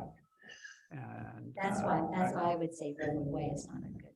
so, I mean, if the rest of the council wants to discuss it or get input from those people, I'm happy with that, but I just don't think it's a viable solution at this point in time, even though I wrote it down. So is one of the criteria the value of property? I mean. Well, it doesn't fit into that neighborhood. I don't think it fits in any neighborhood. I think we should develop a criteria. I don't think we should be driven by HCD. Look at the cities in Southern California. They're a year and a half past their deadline. And some of them in San Diego County, they're now 2 years past their deadline. Huntington Beach is. We should do what's right for the town of Atherton. And the first thing we should do is get that criteria put together. Okay. So we can judge things. I agree. We can do that and call a special We meeting. can call a special meeting if we identify areas, although we did talk about Bay Road. Well, I don't think that that's what's being suggested. I think it's being suggested that the subcommittee solidly identify that criteria and then come back to the council, have the council ratify that criteria, and then identify properties you want to notice for future discussion within that criteria. That's exactly right. So can we present that at a study session? Certainly could if there's. Explain it. Yeah. Let's meet. Ready? Yeah. Okay. We'll have it ready by next week. We're hoping to have it ready by the next study session so that we can then look at these things at All the right, next meeting. that'll be a very big, long meeting, so how long? Well, we don't make it, then it'll be available, okay? It'll be on the agenda or. it won't, That's correct. Okay, please read your agenda. Okay, all right, next. So with that, though, there's no noticing going out for future discussion. It's correct. properties until you develop a criteria and it's been approved by council. I think that's the right answer. All I right, think that's. yes, Stacy. Okay, so, I think we should just talk about timeline goals, because I had a lot of questions for George about this, and I feel like we should all be on the same page, because my understanding is that it's basically impossible for us to turn around another draft fast enough to be compliant within the 120 days. So I think knowing that, we can take our time a little bit and not have the extreme urgency that I was feeling until I talked to George earlier, that I feel like Diana might be feeling here. And I just feel like we should talk about that as a group and get on the same page in terms of urgency. I think coming up with criteria, and if we can escalate the time frame, we need to do that. I think that personally, for me, yes, HCD is gonna send something, hopefully by the 5th. We have to have time to look at it and respond to it. We need to make our time. This is what happened with the last one. Planning Commission came up with something and just dumped it in our laps. Everybody came and blamed us for it. And we had different color t-shirts and people crying in the front row and people holding up signs and throwing them in the air. And,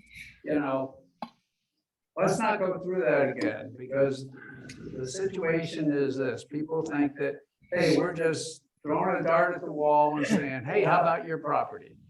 And I'm not interested in doing that again. We already paid the price on that. I don't think it's appropriate.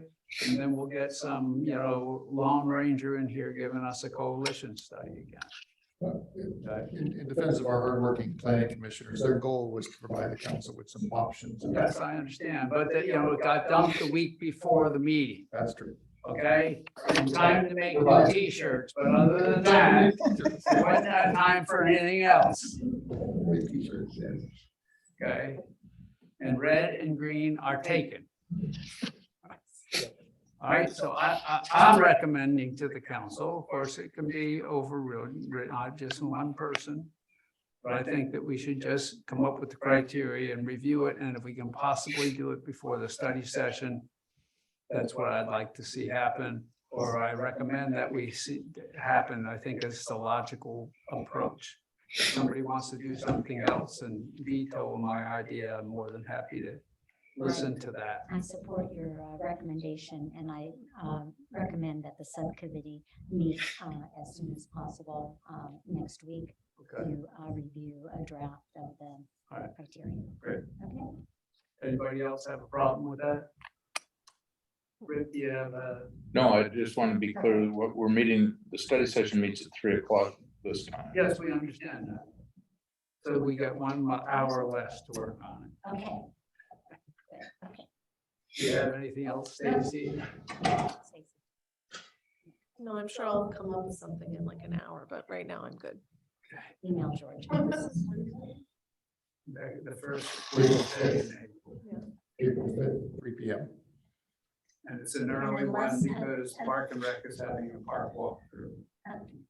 Unless we want to have a special meeting prior to that. Special meeting, I don't think we'll Just do to do, we will. I think we will. Okay, we'll see. Is that, is the fifth week of heard back? No, We won't hear back. we're gonna hear back on the last day. I think it's the On April 6th. 5th. Sixth, so the very. Sometime One after. day before we hear. Sometime. Okay. They're totally pressed. Yeah. Okay. All right. Item 10. Let's move on to the next item, and that's going to be a very quick item, I understand, with Rick talking about the planning for and the budgeting for the centennial celebration. So thank you. Kate. I'm gonna let Councilmember DeGoya, because he's the chair of this subcommittee. Oh my God, that is so untrue. Well, just to say, we had a really good meeting today. And because we met at 1 o'clock today, we had new members attend, lots of lively discussion. It's really starting to take shape in lots of ways. And, stay tuned. Just to let everyone know that just because there was a list of people that were in minutes from our initial meeting that was brainstormed, there's lots of other people that are welcome. No one is not welcome to join the committees for Other meeting. than councilman. Other than council members, only 2 at a time, Yes, because I it's understand not that. a I first just wanted to make meeting. it clear. Okay. And so, but it's, in the words of my late husband, it's gonna be great. Questions? Well, let me add and then ask the question because I might answer it. So what the committee is focused on is holding a celebration on September September 24th, which is a Sunday. 24th. That's Saturday. It was a discussion. Saturday, we had more athletic events for kids. Better on Sunday. Anyway, that's what the committee came up with. And it would be kind of geared off of the library and town center opening event that happened last June. So there'd be a kids event in the historic council chambers, like making cookies that look like oak leaves or oak trees or something that is, Atherton centric. There'd be a 100-year birthday cake. There'd be 6 or 7 stations put around the area that would be tables. And at each table, there'd be a presentation, and the tables would be on the story of Atherton's incorporation, the story of Atherton's train station, and the history of the train in Atherton. That's 2. 3 would be a very long table that would be Atherton's neighborhoods, and each neighborhood would have a little presentation. And the idea was that somebody would do a video of their neighborhood and sort of point out the historic sites. That then when somebody walks up to, for example, the Lindenwood person sitting at one of the tables, they could look at a laptop or an iPad and see this little image, this, 2 or 3 minute image of somebody walking around Lindenwood and pointing out what are the important points that are historic. That would be the neighborhood table. There'd be a table on Holbrook Palmer Park. There'd be a table on the history of the Circus Club. There'd be a table on the history of the schools that includes Menlo School, Menlo College, Sacred Heart, and the public schools. And there'd be a table on the library and the history of the library. Those are the 7. What else? There's lots more things. Maybe children's events, maybe a bouncy house, or like you said, the cookie making, there'd be a birthday cake. We're looking at Mademoiselle Colette to possibly put together a birthday cake for us if she's. And give away 100 oaks. 100 oak trees. 15-gallon. Vendor fair. 115-gallon oak trees that would be given away. We haven't figured out exactly how that would happen, but celebrating the 100 years. How much is that? Online, not very. $10,000. Okay. The total budget that we're sort of targeting for the whole thing is $60,000. And we're expecting maybe, 400 to 500 attendees. We're going to do a lot of online teasers, going to be sent out via emails starting April, once a week to stimulate interest. In the mail or by email? Email, yeah, mail is. On the listserv. The listserv. Elizabeth is going to take on that design.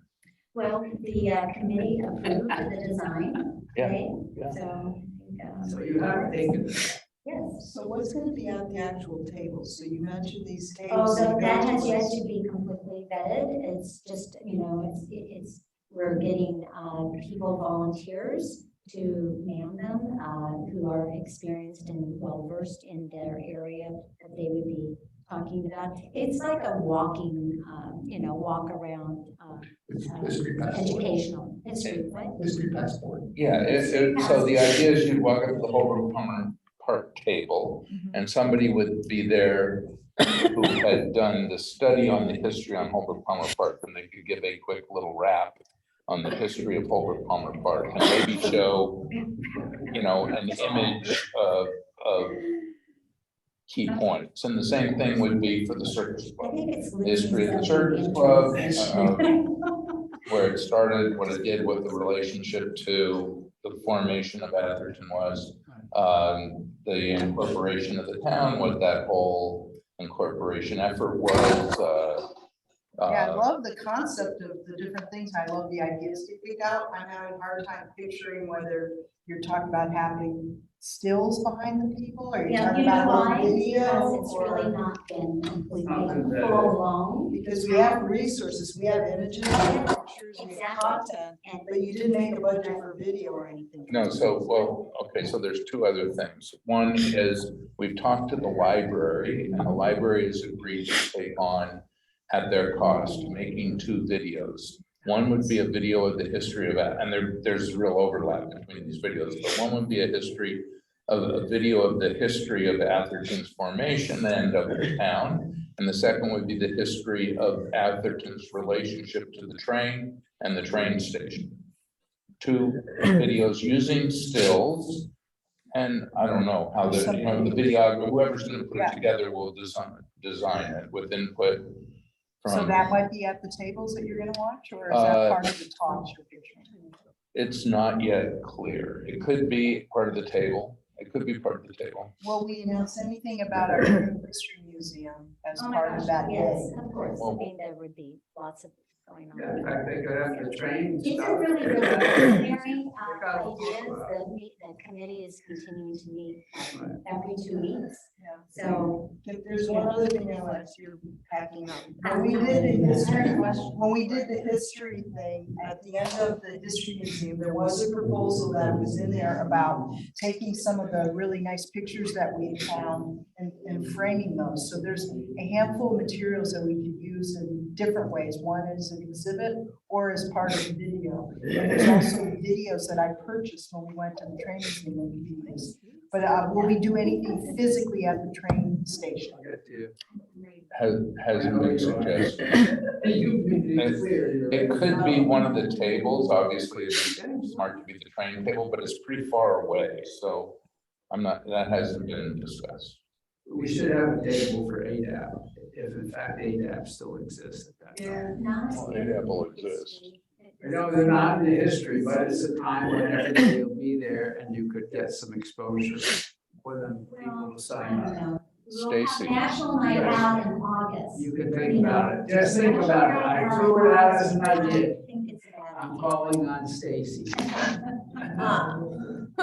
So I love all of these ideas. I would suggest maybe it would be cool to have something forward-looking about the next 100 years of Atherton. Like maybe you could work with the library and have them incorporate kids predicting what 100 years later will look like in their summer programming, or do something fun and interactive for kids. Yeah. And I think that'd be funny to look at, of like what kids think 100 Do a years will little, look like. cancer. So- Bury something, unearth. Which I think would help. Great. I'm not.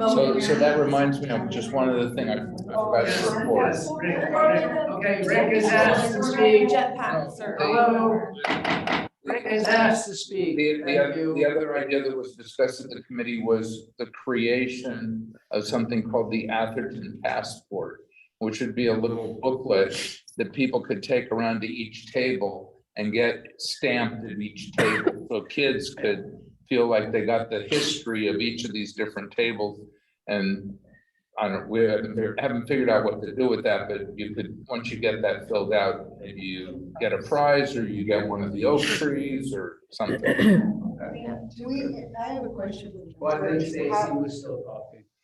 I was just saying, like as a kid mom, like you could use, there's a lot of great summer programming, I'm assuming, being planned by the schools and the library that you could use to market this event through the summer programming to get kids and parents included in it. And I think having kid predictions about what the future will look like will actually be pretty entertaining. So I think it might be good content. So. Do we have a? Hopefully last comment from the vice mayor. Well, I have two actually. I was asking, were you suggesting that we do rebury 100-year, like a time capsule, and did we ever have a time capsule in the report?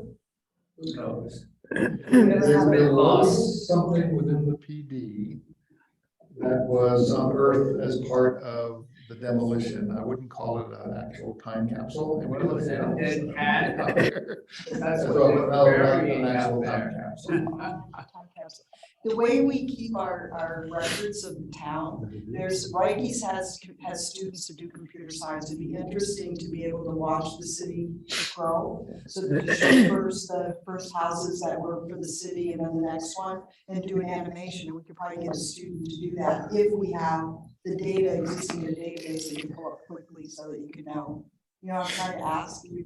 A 3D sort of A video, yeah. graphic So they video should, of the yeah. growth of the town over the years. Well, that'd be pretty cool. It would be Do pretty we have the cool. data on when the houses were? Is that something accessible or is it all? I remember before they're saying at a certain point it's all microfiche and it's not. Yeah, Is that no something feasible? visual images of the homes. There's just a permit for a seller or a permit for a single family home and that sort of thing. And as you go further back in history, the data gets less and less. Yeah, so we do have pictures though of, do we have aerial pictures of it?